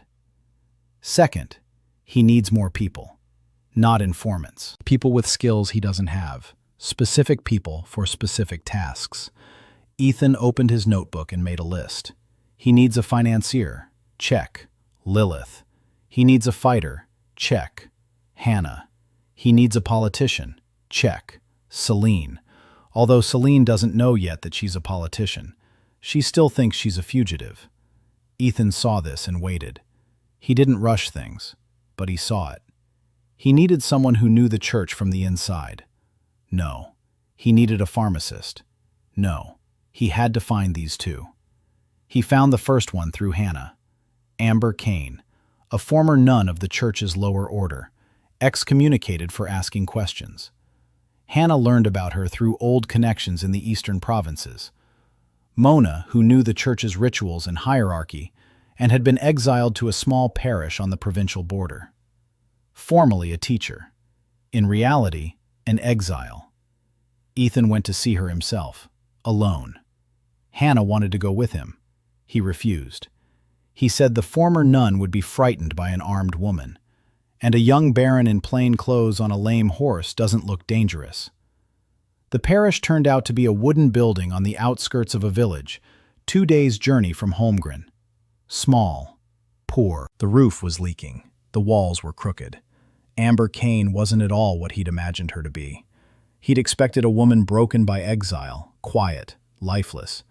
Instead, he saw a woman teaching 8 village children to read, in a room with no heat, with just one book to share among them all. And yet she was smiling. She was short, thin. Her chestnut hair was pulled back. Her face was sharp and intelligent. Brown eyes with yellow sparks. The eyes of someone who asks questions, always, even when they're beaten for asking them. Ethan waited until the children had left. Then he went in. He introduced himself, Baron Holmgren. She looked at him with the same expression villagers use when looking at nobles, caution masked by politeness. Ethan sat down on a bench and began to speak, straight to the point, no preamble. He said he needed someone who knew the church from the inside, someone who knew its rituals, its hierarchy, its weak spots, someone who knew the names of those who would sell out and those who never would. He said he wanted to take the church apart, not burn it down, take it apart, so that the congregation would take to the streets on their own and shut the doors. It would learn the truth. Amber was silent for 30 seconds after he finished. Then she asked why. Ethan replied that it was because the church lies, and that the lies upon which the state is built will sooner or later bring that state crashing down. Better a controlled dismantling than an uncontrolled collapse. She looked at him for a long time. Then she said he was the first person in 2 years who hadn't tried to explain to her that she was wrong for asking questions. Ethan replied that questions are the only thing that distinguishes a human being from a piece of furniture. She smiled, subtly, and said one word. When? Ethan said, tomorrow morning. The horse is at the gate. She left with him the next day, without looking back. In Holmgren, Ethan gave her a room next to the library, a small one, 20 books. But for a rural parish, 20 books is a fortune. He gave her a task, to draw up a complete map of the church's hierarchy, from the supreme patriarch down to the lowest novice in the most remote parish. Who reports to whom? Who is at odds with whom? Where the cracks are? Where the weak links are? Amber worked for 2 weeks. Then she placed a 30-page document on Ethan's desk, with names, with connections, with notes on which bishops take bribes and which are honest, which parishes are dissatisfied with the capital, which local churches were open to an alternative version of history. Ethan read the document for 3 hours. Then he looked at Amber and said it was the best intelligence report he'd seen in both of his lives. She didn't understand the part about both lives. He didn't explain, but she noticed that he meant it, without irony, without condescension, as an equal. She called him Ethan, not my lord, not Baron, Ethan, the first person ever to do so. He didn't correct her. He found the second one by chance, Sora Min, 18 years old, an herbalist from a mountain village on the eastern border. She had come with a caravan, petite, dark hair, dark eyes, her hands stained green from the herbs. She came to Holmgren because she had nowhere else to go. Her village had been burned down by the purifiers, a year ago. The official reason, heresy.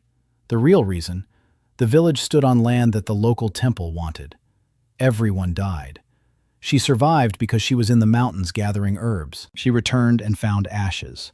She'd been walking ever since, from city to city, from village to village, selling medicine at markets, healing whoever she could. Hana found her first, recognized her accent, the Eastern Archipelago, just like her. She brought her to Ethan.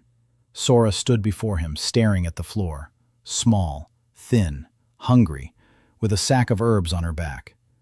Ethan looked at her and saw what he always saw. Not a person, a function. And then he corrected himself. A person with a function. He needed a herbalist. He needed someone who understood the pharmacology of this world. Someone who could heal. Someone who could do what he'd done with the brands, but better and safer. But Sora isn't just a function. Sora is an 18-year-old girl who walked alone through a hostile world for a year and didn't break. Who carries a bag of herbs instead of a knife. Who heals, not kills. Who survived not because she's strong, but because she's needed. Ethan told her there was a room at the estate, a kitchen, a roof, work. if she wanted to stay. She looked at him, at Hana, who was standing nearby, at the estate, at the roof that didn't leak, and she nodded. A week later, she was already working, preparing ointments, decoctions, tinctures, treating the soap factory workers' burns, treating Baron's chronic cough, treating Garth's back pain. And every evening, she sat in the kitchen with Hana, and they spoke in the language of the Eastern Archipelago, quietly. Sometimes Hana laughed, sometimes Sora. Ethan heard it from his study. Laughter. On his estate. A sound that hadn't been heard here for 3 years. He returned to the chart. Team. Ethan. Strategy. Celine. Legitimacy. Hana. Power. Lilith. Finance. Amber. Intelligence within the church. Sora. Medicine and alchemy. Victoria. Eyes in the capital.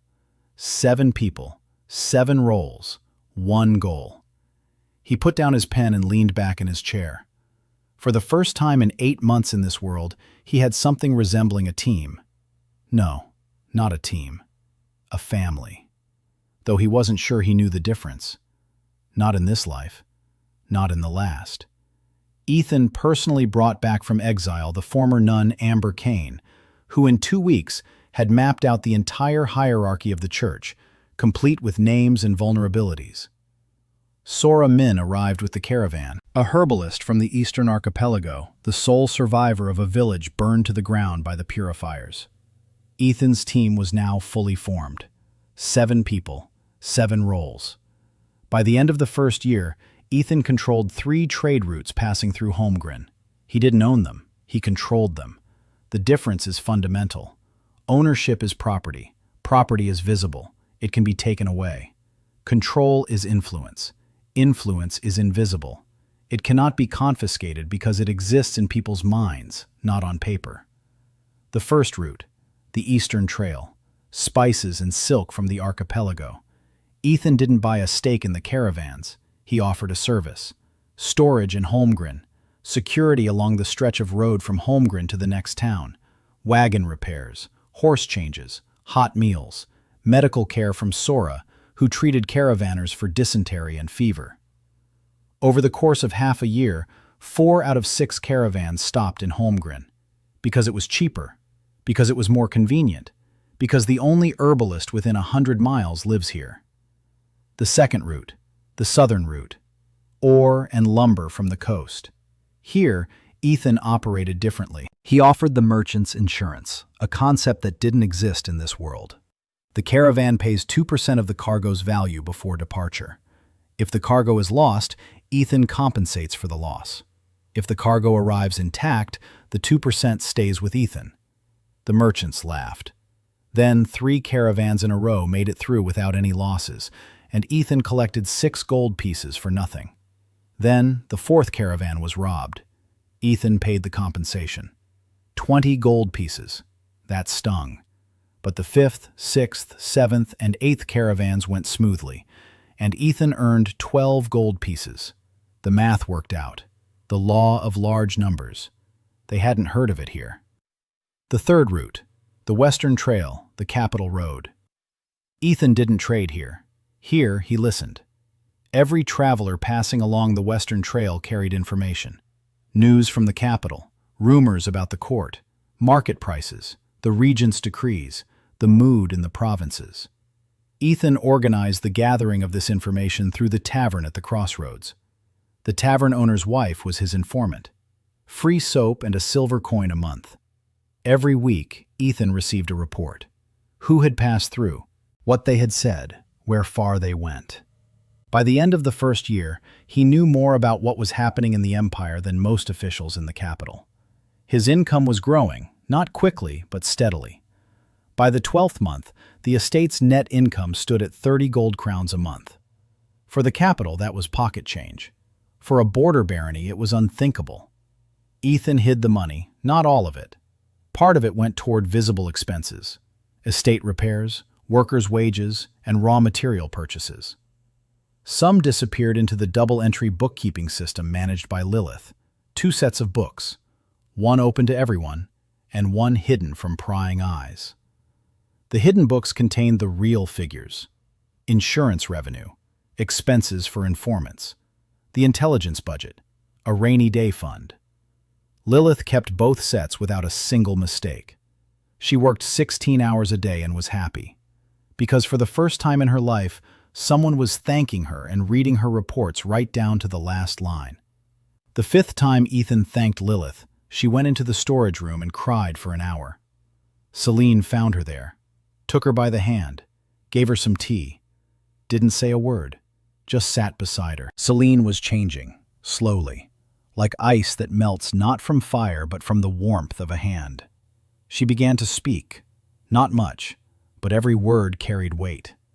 One evening at dinner, Ethan was discussing a new delivery route with Lilith.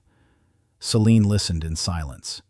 Then she spoke a single sentence: that this route would pass through Duke Walter's lands, and that Duke Walter had once been loyal to the imperial family. Ethan froze. He looked at her. She looked back at him steadily, calmly. It was the first time she'd used her knowledge of the court. The first time she'd been involved not in calculations but in strategy. Ethan nodded. He jotted it down, and he saw Celine straighten her back. By 1 centimeter, a small movement, imperceptible to everyone but him.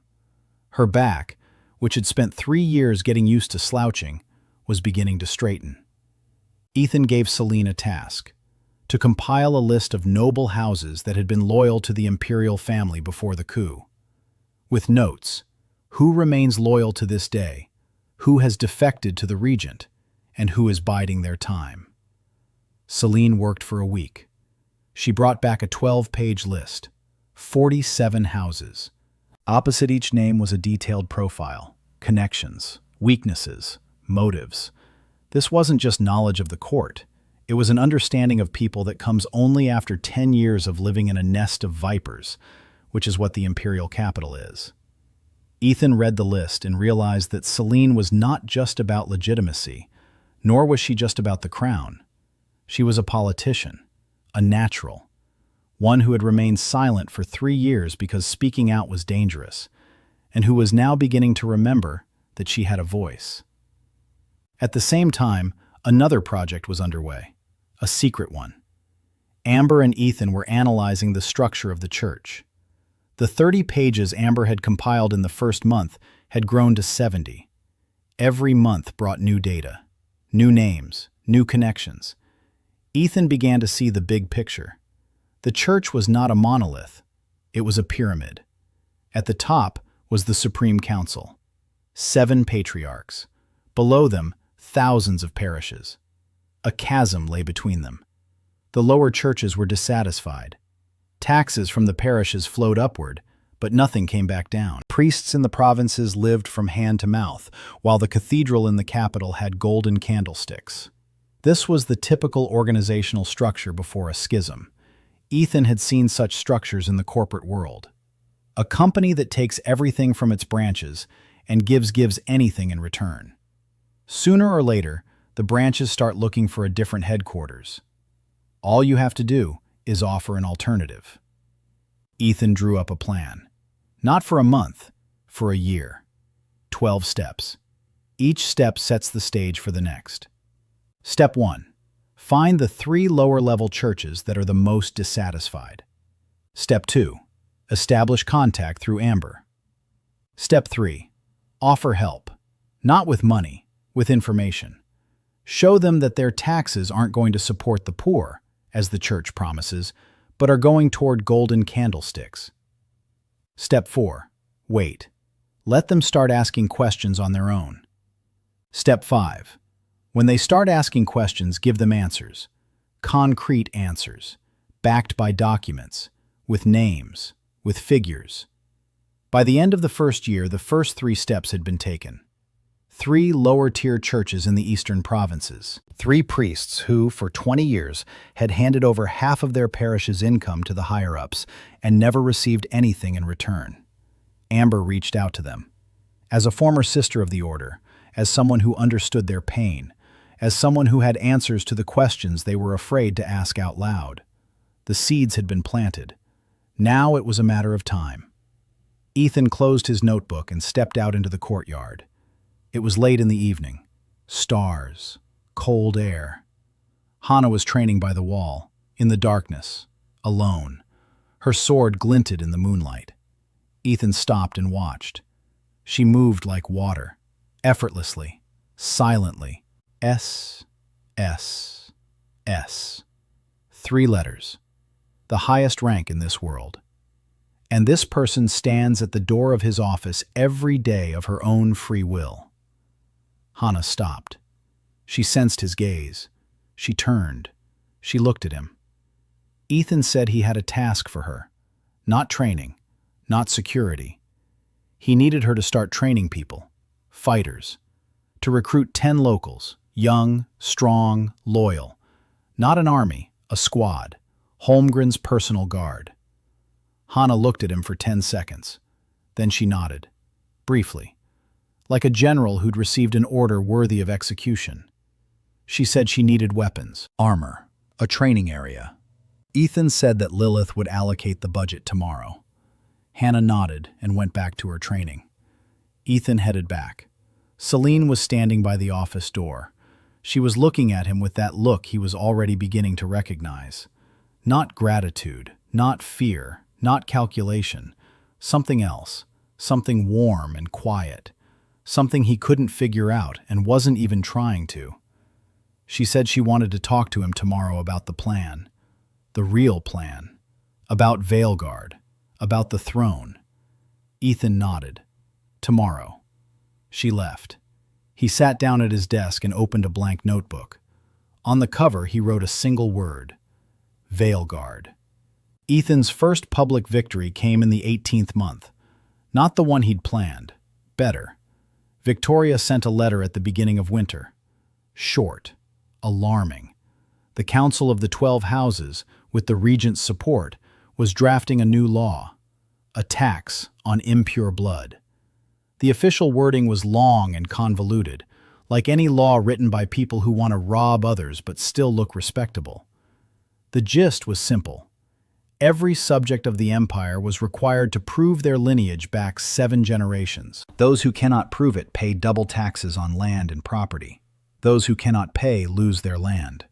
Formally, the law targeted migrants, those who had come from the Eastern Archipelago and the Southern Kingdoms over the past 100 years, and lacked documentation for 7 generations. In reality, the law targeted anyone the Council of Houses wanted to target, because records spanning 7 generations can be forged, or declared forged, and the decision would be made by the very people who wrote the law. For Celine, this law was personal. Her mother was from the Augur clan, pureblood, 70 generations of documented history, but her father, the Empress's real father, was a half-blood. Few people knew this. Celine told Ethan late at night in a quiet voice. Her father was a half-blood. His mother was from the archipelago. Under the law on impure blood, Celine herself was in the crosshairs, if someone dug deep enough. But it wasn't just about Celine. The law would have affected thousands of people. Merchants, artisans, minor nobles with incomplete family trees. Everyone who didn't fit into the worldview of the old houses, where blood determines everything. Ethan looked at Victoria's letter and saw not a law. He saw an opportunity. Every conflict is an opportunity for someone who sees all the players and their stakes. The Council of Houses wants the law to seize the lands. The regent supports it because the council supports him. The church remains silent because it doesn't care. 3 groups oppose the law: migrants, the minor nobility, and the merchant class. But they have no leader, no voice, no coordination. 3 groups that are afraid on their own, but together could block the law. Ethan doesn't need an army. He needs 3 letters. 3 right letters sent to the 3 right people in the right order. He worked for 3 days, didn't sleep, drank cold tea that Sora brought him every 4 hours. He counted, drew diagrams, erased, drew them. The first letter, to Duke Walter, a longtime supporter of the imperial family, a man whom Celine had included on her list as loyal but cautious. Ethan didn't write in his own name. He wrote on behalf of an anonymous advisor. The letter contained an analysis, A clear, cold analysis of what would happen if the law were passed. Numbers, names, amounts, how much land each house that couldn't prove the purity of its blood would lose. 12 houses on the council would gain.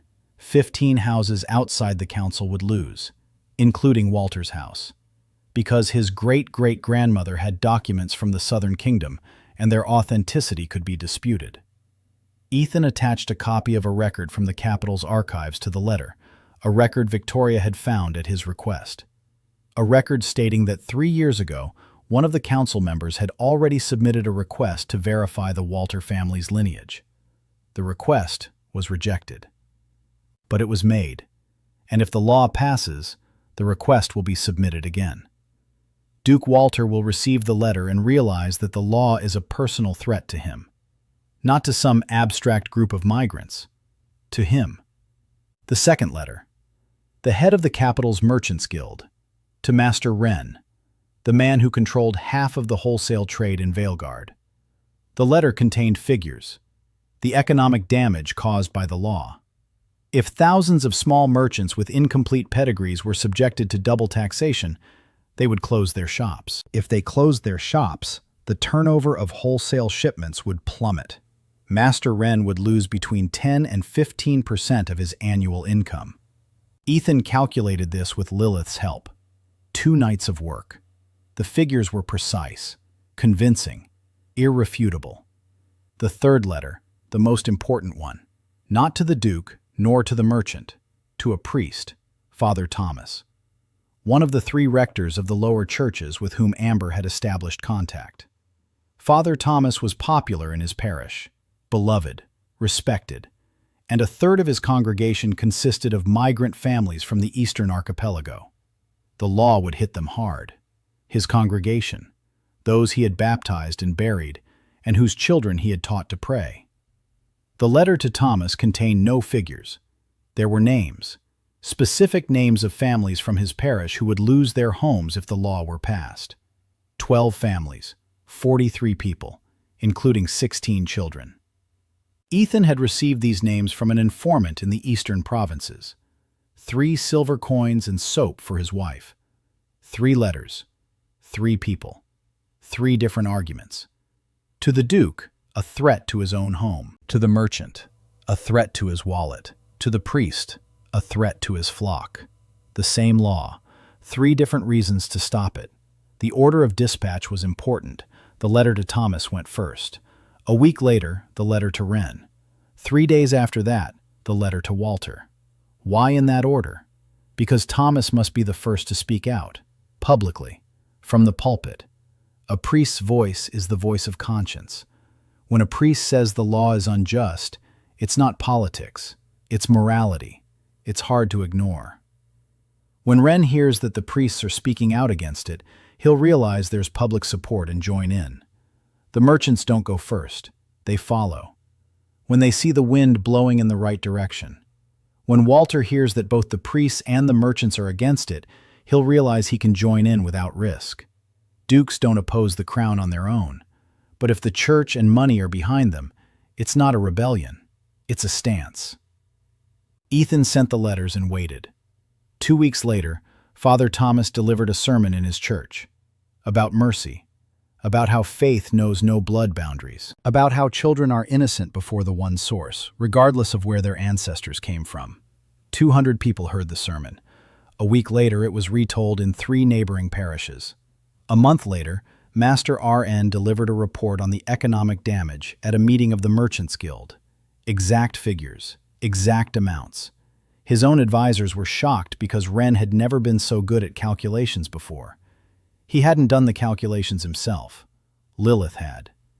6 weeks later, Duke Walter submitted an official objection to the Council of the 12 Houses, the first in 5 years. 4 houses joined him, then 3 more. Regent Cassius assessed the situation. The church was opposed. The merchant class was opposed. 7 of the 12 houses on the council were wavering. The law could be rammed through by force. But at what cost? Cassius was no fool. He knew when to retreat, when retreat was cheaper than advancing. The law was postponed indefinitely. Ethan learned of this from a letter from Victoria. 3 lines. The law was postponed. In the capital, for the first time, the surname Walter was spoken aloud as that of the opposition leader. And in the corridors of the court, someone said that there was someone else behind Walter, someone from the provinces. No one knew exactly who. Ethan read the letter. He burned it. He looked at Celine, who was sitting across from him. She had heard. Her law, her fight, which her husband had won with 3 letters from the border barony. Celine looked at him, and in her eyes was something he was seeing for the first time. Not gratitude, not respect, pride. She was proud of him. 3 years ago, she had been transported in chains along this very road. A year and a half ago, she couldn't say no. But today, her husband had stopped a law that had been crushing thousands of people, with a single stroke of the pen, with a single decision. She stood up, walked over to him, placed her hand on his. The first touch she'd initiated herself, not because of a contract, not out of necessity, but by choice. Ethan didn't move. He just sat there and felt the warmth of her palm on his hand. Celine said quietly that when all this was over, she wanted him to stay. Not as a strategist, not as a baron, just as himself. Ethan looked at her. He nodded. He didn't say anything, because for the first time in both their lives, he couldn't find the right words, and he didn't try to. Toward the end of the 2nd year, Ethan received a letter that changed everything. Not from Victoria, from Amber. She had spent 6 months studying the church's internal documents, which she'd obtained through her network in the lower temples. Old records, archival scrolls, minutes from the Supreme Council of Patriarchs meetings over the past 50 years.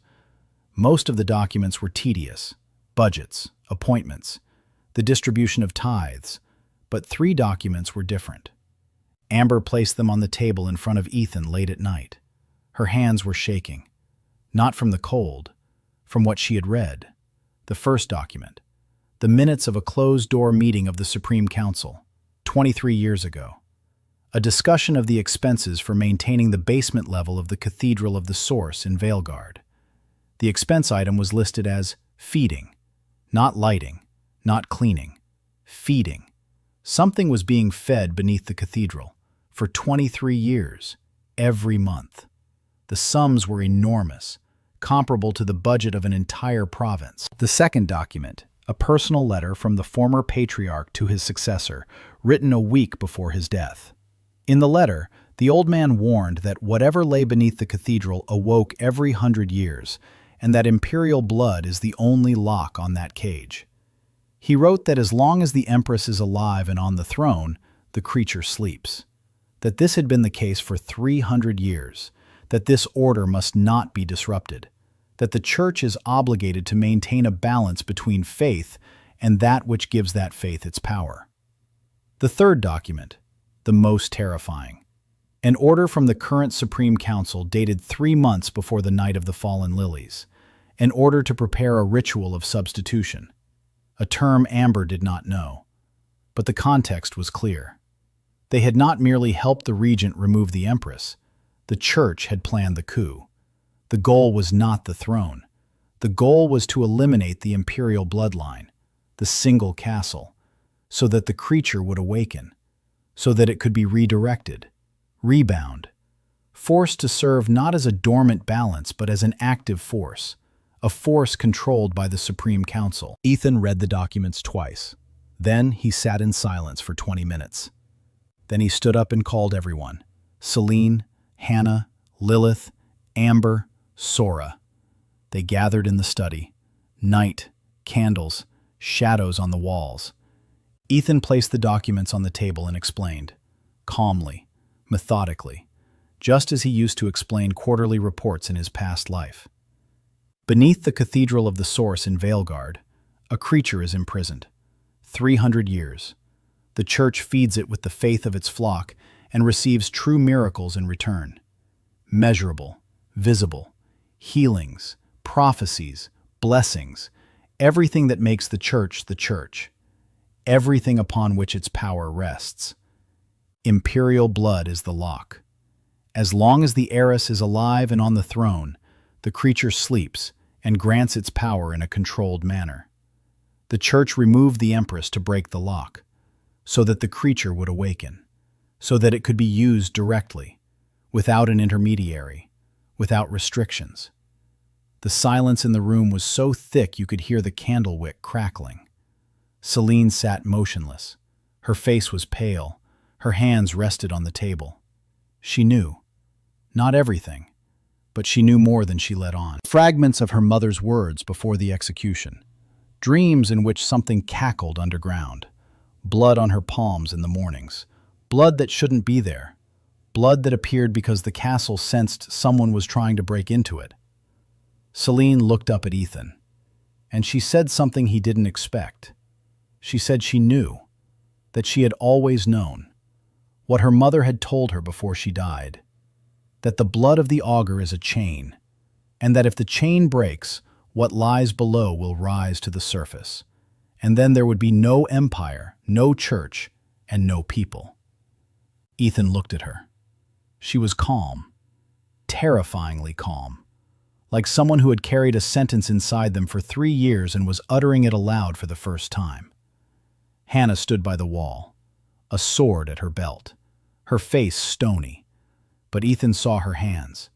They were clenched into fists, so tightly that her knuckles had turned white. She knew. Not about the creature, about that night. About how something had cackled underground while the Empress was being killed. She had heard it, and for 3 years she had tried to forget.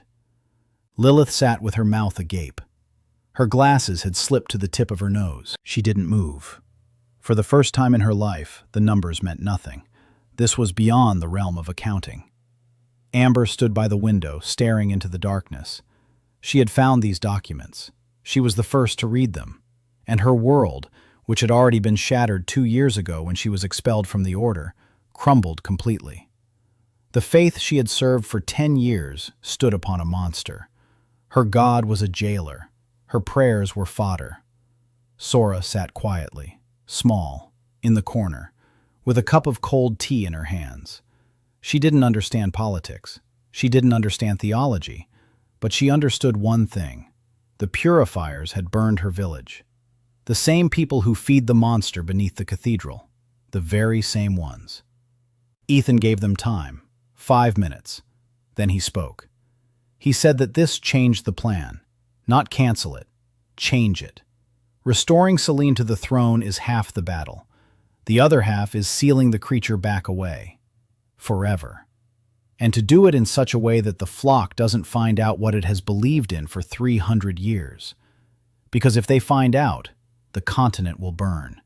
Not because of the creature, because of people. Because of millions of people who will realize that their faith was a lie. It won't destroy the church. It will destroy society. We need a controlled dismantling, not an explosion, a surgical operation. Remove the Supreme Council. Put new people in place. People like Amber, who know the truth and can reform the church from within. Slowly, brick by brick, until the flock is ready. Amber turned away from the window. She looked at him. She said it was impossible. Ethan replied that nothing is impossible as long as someone does it. She looked at him for a long time. Then she nodded, and for the first time in 2 years since her expulsion from the Order, something resembling a purpose appeared in her eyes. Ethan opened a blank notebook. He wrote the title, Whale Guard, Operation Cathedral, and he began to write a plan. Not for a year, for half a year, because according to Victoria's calculations, the regent was preparing something big for the spring of the 3rd year. She didn't know exactly what, but the church's activity had increased. The number of purifiers on the streets of the capital had doubled. Something was approaching. The creature beneath the cathedral was awakening, and they had 6 months.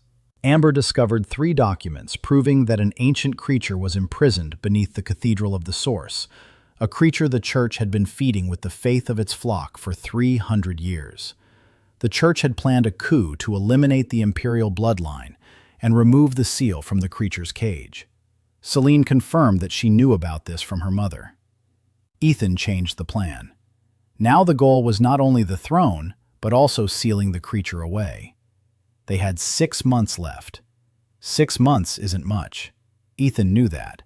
But 6 months in the hands of a man who knows how to plan is more than 6 years in the hands of someone who acts at random. He divided the work into 4 areas. First, political.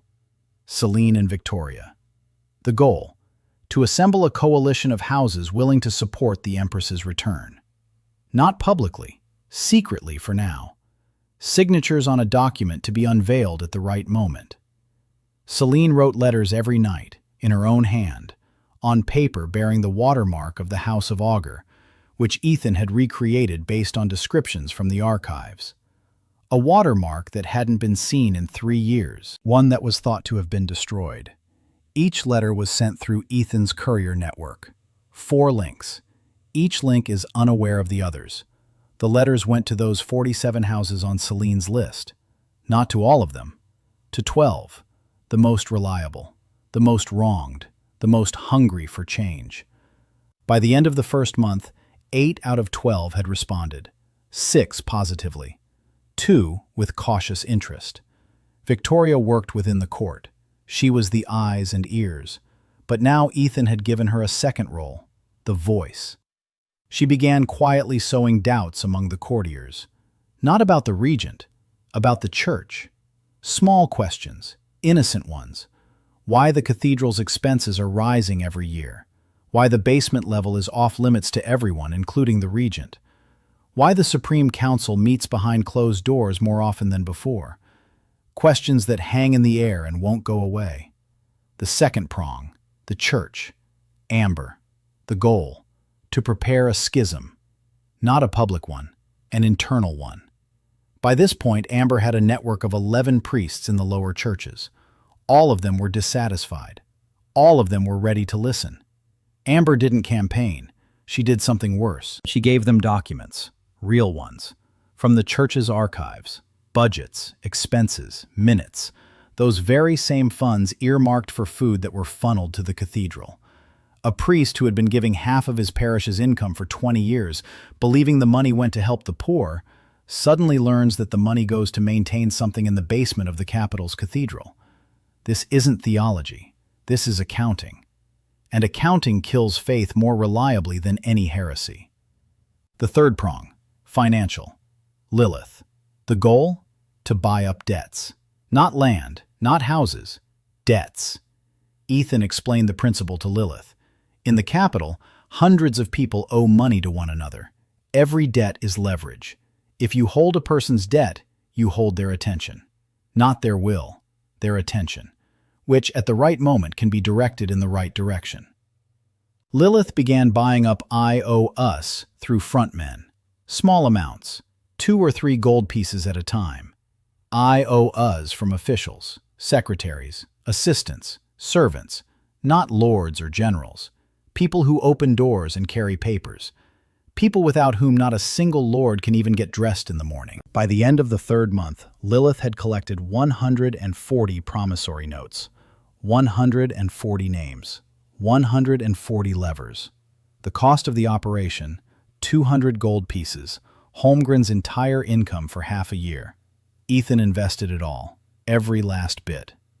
When Lilith saw the final sum, she looked at him and asked if he was afraid. Ethan replied that he was afraid, but that fear was simply information about risks, and that he knew how to work with information. She nodded, adjusted her glasses, and went back to work. The 4th sector, military, Hannah. The objective? Not the army. 10 fighters, the best, capable of cutting through the capital like a knife through butter. Hannah had trained them for half a year. Out of 30 candidates, she'd selected 10. Young men from border villages, all with personal reasons to hate the regent or the church. 1 had lost his brother during a room by the purifiers. 2 lost their land because of debts to the capital's noble houses. 1 was a former soldier who'd been expelled from the army for striking an officer who was bullying the recruits. Hannah didn't just teach them to fight. She taught them to be invisible, to walk through the city without drawing attention, to enter buildings through windows, to slip away across rooftops. They weren't soldiers, they were shadows. By the 5th month, Ethan had pieced it all together. 347 letters, ready, sealed. stored in different cities across the empire with different people. Each letter contained a part of the truth, not all of it, just a part. For the lower temples, documents detailing the church's expenditures. For the merchant houses, financial evidence of the regent's corruption. For the barracks, an order for the execution of the imperial family, personally signed by Cassius. For the universities, a theological analysis prepared by Amber, proving that the church's dogmas had been rewritten 30 years ago and did not match the originals. Each letter on its own was dangerous but not fatal. Together, simultaneously, at the same hour, they formed a picture that could not be refuted. The regent, the church, the ritual, the empress, the lie. A puzzle of 347 pieces. Ethan stood in his office, staring at the map of the empire on the wall. Red dots. Cities. In every city lies a letter. In every letter lies a brick. And when all the bricks fall at the same time, they won't build a wall. They'll bring it crashing down. Celine stood beside him. She had changed over the past year and a half. Her back was straight. Her voice was firm. Her eyes were clear. This was not a downtrodden slave from the market. This was an empress. One who had not yet donned the crown but was already bearing it. She looked at the map, then at Ethan. She said she was afraid. Not for herself, for the people. For those who would take to the squares. For those who would believe, and for whom they would later come. Ethan turned to her. He looked into her eyes. He said that was why they weren't calling people to the square. They were laying the truth on the table, and the people would decide for themselves. This wasn't a revolution. It was an audit. The largest audit in the history of the empire. Celine looked at him and quietly said one sentence, that she was glad she'd called him. Ethan froze. She'd never said that before. She said that on that night 3 years ago when she was dying under the blade, she'd been calling out, not to God, not to the army, to someone who could see 3 moves ahead. Ethan stood there, not knowing what to say. For the first time in both their lives, she said quietly, "I'm sorry." And she left. He was left alone in the office. He looked at the map, at the red dots, at the plan he'd been devising for 2 years. And he thought about how even the most precise calculation in the world couldn't explain why the cry of a dying woman in another reality had pulled him, and him alone, out of it. At that very moment, into this very body. He didn't believe in fate. He didn't believe in providence. He believed in cause and effect. But he couldn't calculate this connection. And for the first time in his life, he decided that some things don't need to be calculated. You just have to accept them. He closed his notebook. He blew out the candle and went to sleep. Tomorrow they were leaving for Whaleguard. Over the past 6 months, Ethan had prepared 4 lines of attack. The political front through Celine and Victoria, the religious front through Amber and a network of 11 priests, the financial front through Lilith and 140 purchased promissory notes, the military front through Hana and 10 fighters. 347 letters were ready for simultaneous mailing. Celine confessed that 3 years ago, on the night of the coup, her scream had summoned Ethan from another world. The journey to Whaleguard took 12 days. Ethan traveled in a trade caravan, an ordinary one. Soap, candles, ropes. No one takes a second look at a trade caravan from the provinces. Celine traveled in a covered wagon, under an assumed name, a dark cloak, a hood, her face hidden. Hana rode on horseback, as a mercenary escorting the caravan, a sword at her belt, visible. Business as usual on the roads of the empire. Lilith rode in the second wagon with a folder of documents she never let out of her hands, not even in her sleep. Amber walked on foot with a group of pilgrims, a monastic cloak of the lower order. No one asks a pilgrim where they're going. Sora traveled separately, with a herb merchant, a small box containing the concoctions she'd been preparing for 3 months, for branding, for wounds, for sleep, to wake up those who don't want to wake up.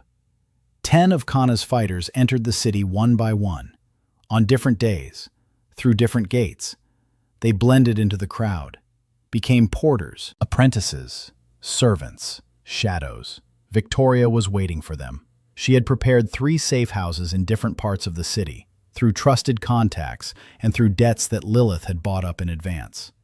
Ethan entered Whaleguard on the 13th day, through the southern gate, on foot, wearing a traveling cloak. No one paid him any attention.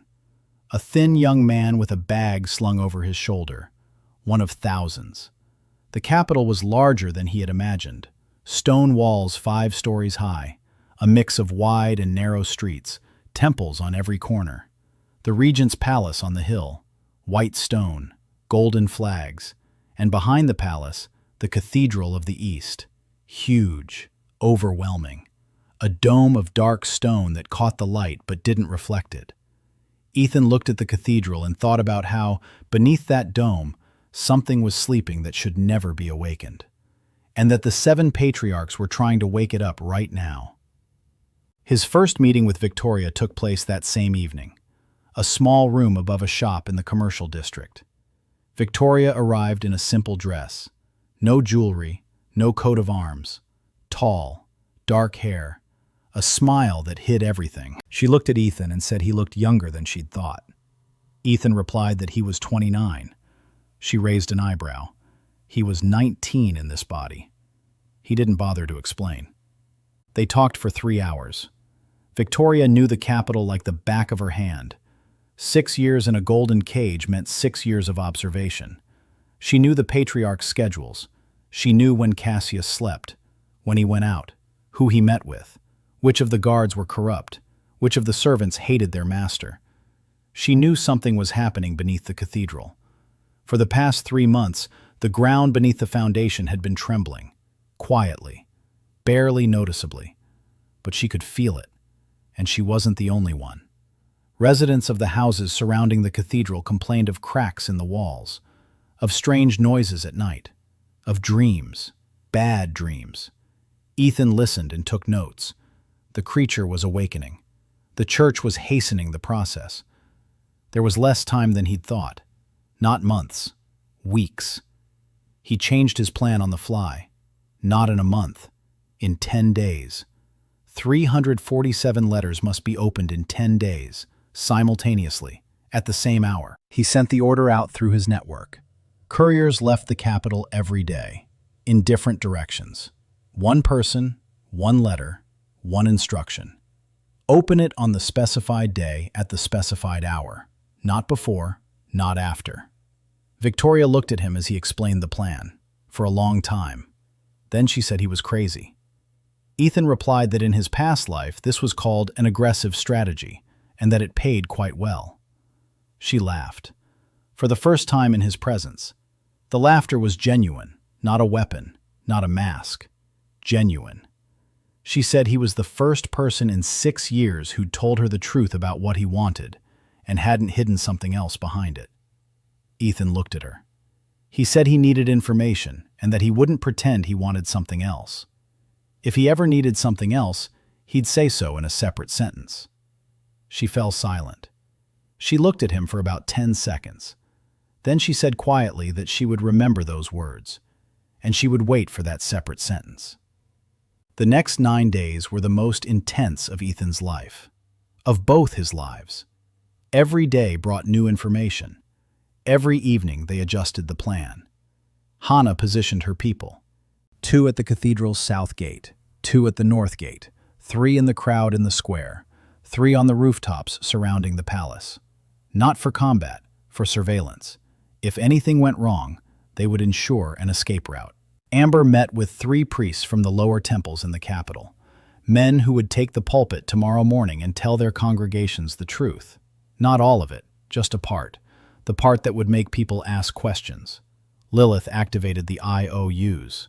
140 notes, 140 quiet conversations, a secretary who will open the right door, an assistant who will forget to close the right window, a servant who will deliver the right letter to the right person. Everyone thinks they're doing something trivial. No one sees the big picture, except Ethan. Sora prepared the potions, sleeping potions for the inner ring of the cathedral's guards. Quietly, through the water, through the food, through the candles that will burn in the cathedral the night before the autopsy. Candles from Holmgren, ordinary looking, with one small addition. Victoria provided the final element, the entrance to the palace, through a side door used only by the servants. A door that one particular servant will forget to lock tomorrow morning. A servant whose duty is documented in Lilith's file. Celine remained in the safe house, quiet, focused. She was writing a speech, not a long one, just one page. A speech she would deliver in the square in front of the cathedral when the time came. Ethan had read that speech the evening before. It was perfect. Every word in its place, every pause carefully measured. Celine was her mother's daughter, the Empress, a woman who knew how to speak in a way that made millions listen. Ethan placed the page on the table. He looked at Celine. He said that tomorrow it would all end, or begin. She nodded, calmly, like someone who had been waiting 3 years for this day. Ethan and his team had arrived in Whaleguard covertly, under various disguises. Victoria had secured 3 safe houses and information on the court's schedule. The creature beneath the cathedral is awakening faster than expected. Ethan accelerated the plan to 10 days. 347 letters are ready to be opened simultaneously. Celine wrote a speech for the square. The day of the opening began with fog, thick, white. It crept through the streets of Valeguard like a living creature. Ethan stood at the window of the safe house and looked out at the city. It would begin in an hour. In an hour, 347 letters would be opened simultaneously in every major city of the empire. And the world would change. Or it would die, one or the other. The priests were the first to begin. 6 in the morning, matins in the lower churches. Father Thomas in the Eastern Parish, Father Bren in the Commercial District, Sister Mira in the Harbor District. 3 voices, 3 pulpits, 1 message. Brothers and sisters, we have been deceived. Here are the documents. Here are the figures. Here are the names. Your money wasn't going to help the poor. Your money was going to maintain something beneath the cathedral. We don't know exactly what, but we know we were lied to. The congregation listened, at first in silence. Then the questions began. Then the shouts. Then people began to pour out of the churches onto the streets, with documents in their hands, with anger in their eyes. The merchants were next, 7 in the morning. Master Wren opened an emergency meeting of the guild. He placed a folder on the table. Inside the folder were financial documents proving that Regent Cassius had diverted 12% of trade duties to the church's fund over the course of 3 years, bypassing the treasury, bypassing the law. Money that was supposed to go toward roads, bridges, and the guard went to the cathedral instead. The merchants calculated quickly. They always calculate quickly, when they realize they've been robbed. The third group was the nobility. 8 o'clock in the morning. Duke Walter received a letter ordering the execution of the imperial family, an authentic one, with Cassius's personal signature, and with the seal of the church's Supreme Council. 2 signatories, the regent and the patriarch, on a single sheet. Proof of the conspiracy that everyone suspected but no one could prove.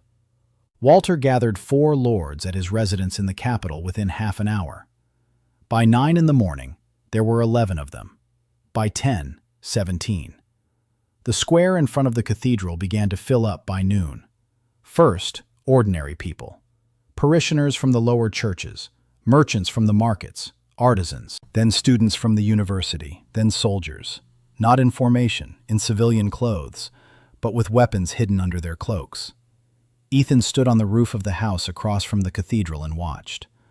One of Hannah's men stood beside him.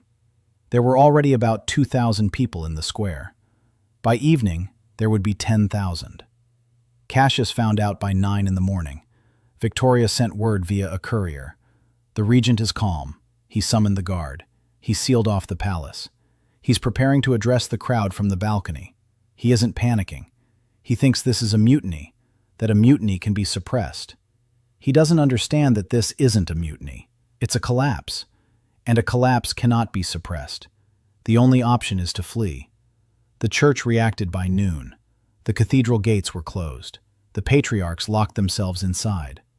The purifiers took up positions along the perimeter, 30 men, armed, with the authority to kill. But a thin line stood between them and the crowd, a line that could be crossed, but from which there was no turning back. If the purifiers started killing parishioners, the church would die today. Not in a year, today. Ethan waited. He counted. Time, people, movement in the square, voices, moods. He was waiting for a single moment, the moment when the crowd would stop growing but hadn't yet begun to demand blood.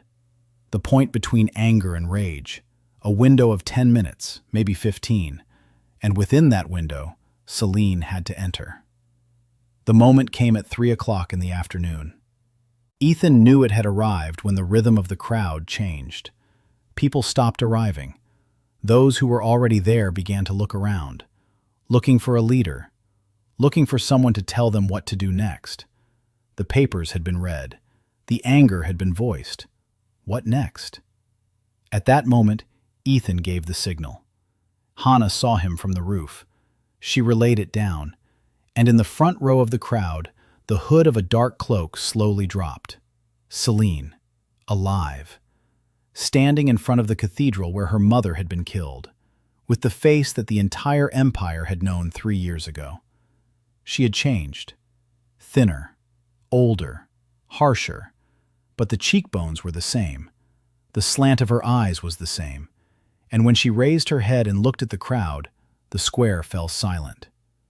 The silence didn't come all at once. It came in waves, starting from the front rows and moving toward the back, like wind across a field.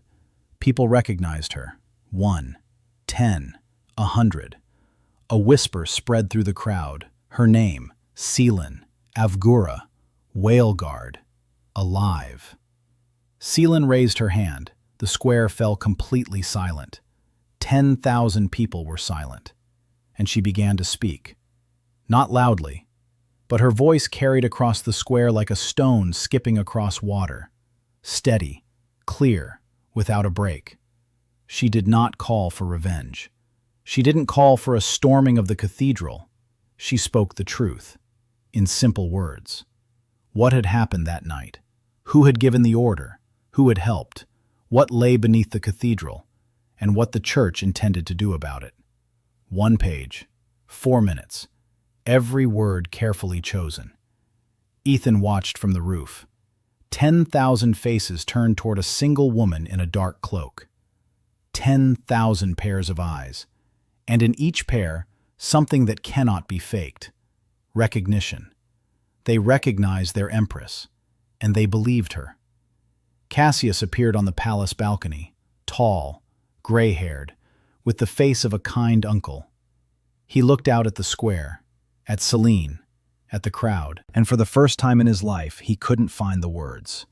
Because words work when people listen, and they had stopped listening to him. Behind Celine stood Hannah, out in the open, in full Eastern Army general's uniform, a uniform she hadn't worn in 5 years, a sword at her belt, her back straight, her eyes scanning the crowd, every corner, every rooftop, every window. Next to her was Lilith with a folder, Amber in a monastic cloak, Sora with a casket, Victoria in a court dress with the Drael coat of arms crossed out by a black ribbon, and far behind, in the shadow of the colonnade, Ethan Weiss, unremarkable, in a traveling cloak. He looked out at the square, at his wife, at the first stone falling from the wall he had spent 2 years dismantling, brick by brick. Duke Walter stepped out of the crowd. He stood next to Celine. Behind him were 4 more lords, then 7, then 11, 22. The nobility was siding with the Empress, openly, publicly, before 10,000 witnesses. Cassius watched from the balcony. The guards behind him exchanged glances. The captain of the palace guard looked out at the square, at the 22 lords, at the 10,000 townspeople, at the woman in the dark cloak, and he removed his helmet, placed it on the balcony railing, stepped 3 paces away from the regent. Cassius was left alone, on the balcony, in front of the entire city, alone. Ethan saw his face, saw how it changed, second by second, from confidence to confusion, from bewilderment to realization, from realization to something Ethan had seen only once in his life. In the eyes of the CEO whom he had destroyed with a 15-page report, the face of a man who realizes he is lost and cannot understand how. 347 letters were opened simultaneously throughout the empire.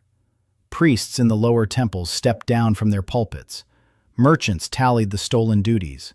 Nobles saw the execution order. Selene stepped out onto the square in front of the cathedral and delivered a speech. 22 lords took her side.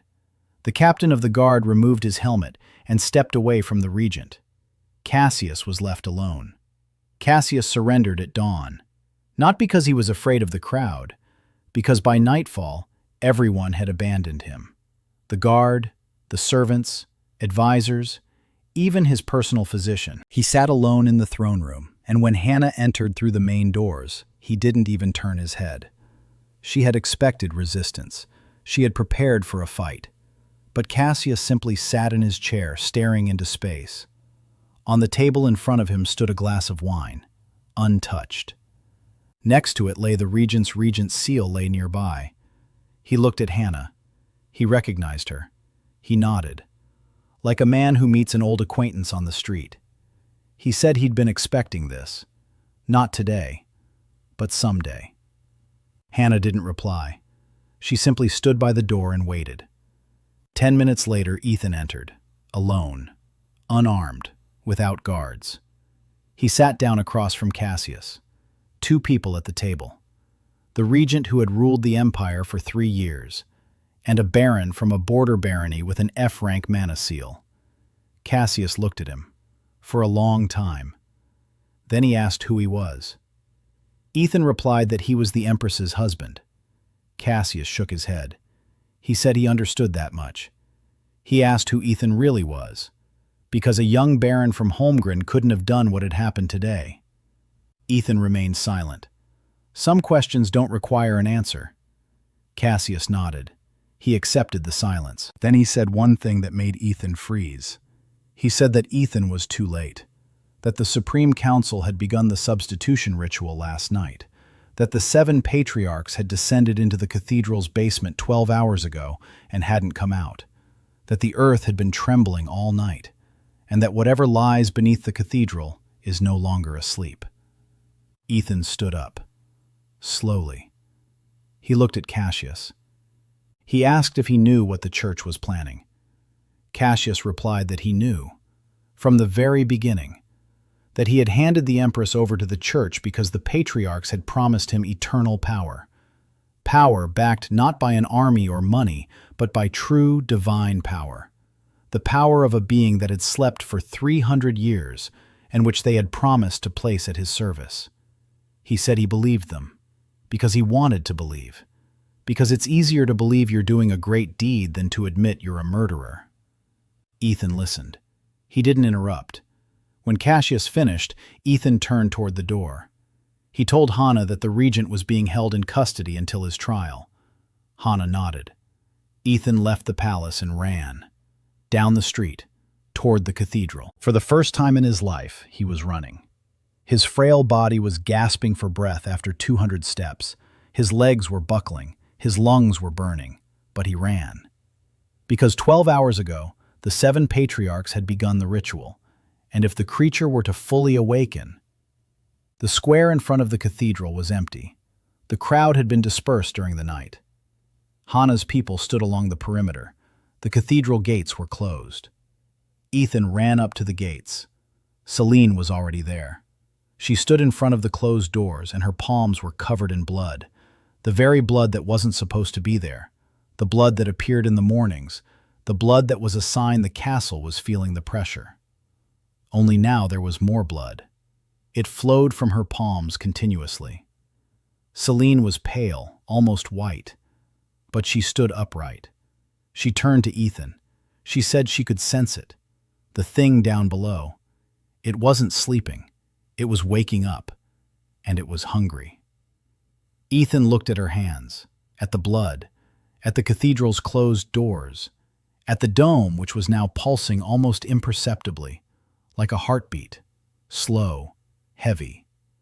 He asked Celine if she could seal it away, back inside, just as her ancestors had done 300 years ago. Celine said she didn't know, that her mother hadn't had time to teach her, that all she knew were fragments, dreams, feelings, blood that knows the way even when the mind does not. Ethan thought for 3 seconds. Then he turned to Sora. Sora was standing nearby, small, with a box. Her eyes were frightened, but her hands were steady. Ethan asked if she could prepare a potion that would enhance mental focus. Sora nodded. She took out 3 vials. She mixed them. 30 seconds. She handed it to Celine. Celine drank it. She closed her eyes. She opened them. They were different, brighter, deeper, as if something very old and very powerful was burning behind them. The blood of the augur, the imperial line, the lock on the cage. Ethan turned to Hannah. He said they needed to enter the cathedral. Hannah walked up to the gates. She looked at them. Then she struck. One blow, a sword and SSS rank mana. The gates shattered. Pieces of wood and metal flew inside. They entered. The cathedral was empty. The pews were overturned. The candles had gone out. The air was heavy, thick. It smelled of something old and sweet, like honey 1,000 years old. In the center of the nave, a hole gaped in the floor, a staircase leading down, stone steps disappearing into the darkness. A sound was coming from there, low, on the threshold of audibility. Not a voice, a vibration. The ground beneath their feet trembled. Ethan looked down, then at Celine, then at Hannah. He said the 3 of them would go. Him, Celine, Hannah. The rest would stay upstairs. Amber started to object. Ethan shook his head. He said that down there they'd need the augur's blood, an SSS rank sword, and 1 person to keep track of the moves. No one else was needed. No one else would help. Lilith looked at him. Her glasses were fogged up. She took them off, wiped them, put them back on. She said quietly for him to come back. Ethan nodded. Sora handed him 3 vials, painkiller, a hemostatic, a stimulant. Ethan took them. Amber said she would pray. Then she corrected herself. She said she would wait. Victoria stood by the wall. She was silent. Then she walked over to Ethan. She looked him in the eyes. She said 1 word. Come back. Ethan looked at her. He nodded and said he had a special offer for her, but it would have to wait until he returned. She closed her eyes, opened them, smiled. A genuine smile. No weapons, no mask. They went down the stairs. 212 steps. Ethan was counting, out of habit. The walls were closing in. The ceiling was lowering. The light remained above. Below was darkness. Hannah led the way. Her sword was drawn. Mana glowed around the blade with a dim blue light, the only source of light. Celine followed behind her. Her palms were still covered in blood, but her face was calm, focused. Ethan brought up the rear. He counted the steps. He counted the turns. He mapped out the path in his head, just in case they had to retreat. They found the patriarchs on the lower level. 7 bodies in a circle, unconscious or dead. Ethan checked the pulse of the one closest to him. Alive, but barely. Their life force was draining downward, into the floor, through the floor into whatever lay even deeper. In the center of the circle stood an altar, stone, ancient.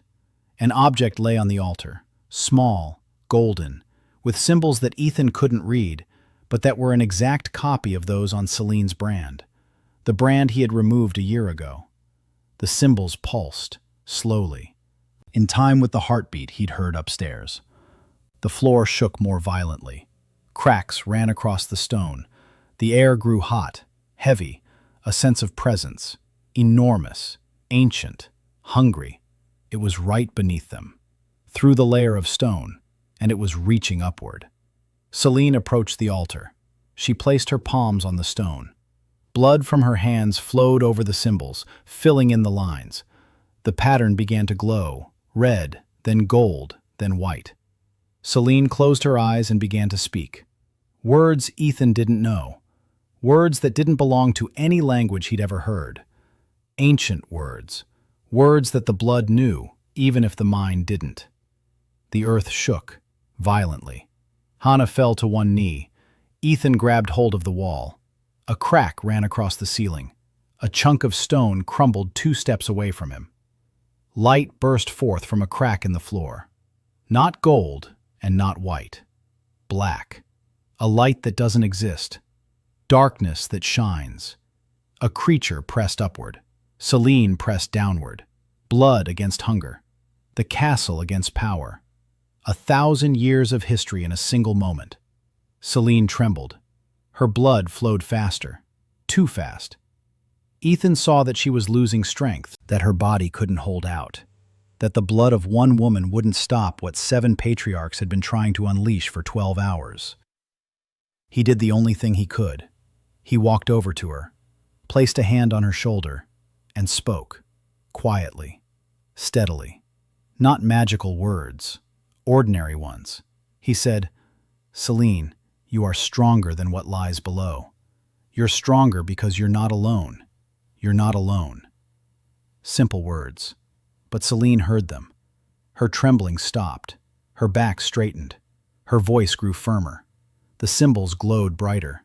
The white light began to push back the black, slowly, millimeter by millimeter. Hana stood up. She plunged her sword into a crack in the floor. SSS rank mana surged into the stone. Blue light mingled with white. 2 streams, blood and blade, the Empress and the General, just as it had been intended 300 years ago.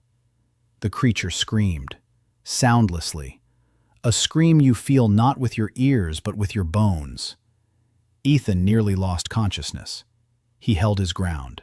He counted the seconds. 23, 24. At the 30th second, the light went out. All of it, both white and black. Silence. Absolute. The ground stopped trembling. The air grew cool, ordinary, stony, basement-like. Celine lowered her hands. The symbols on the altar faded. The golden object crumbled into dust.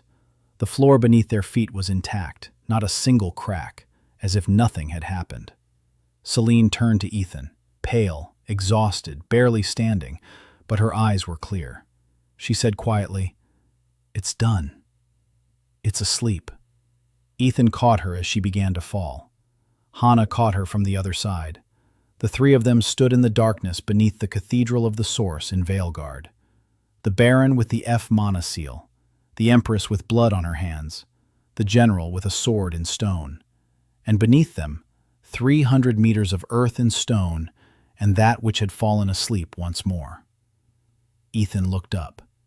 At the staircase, at the 212 steps.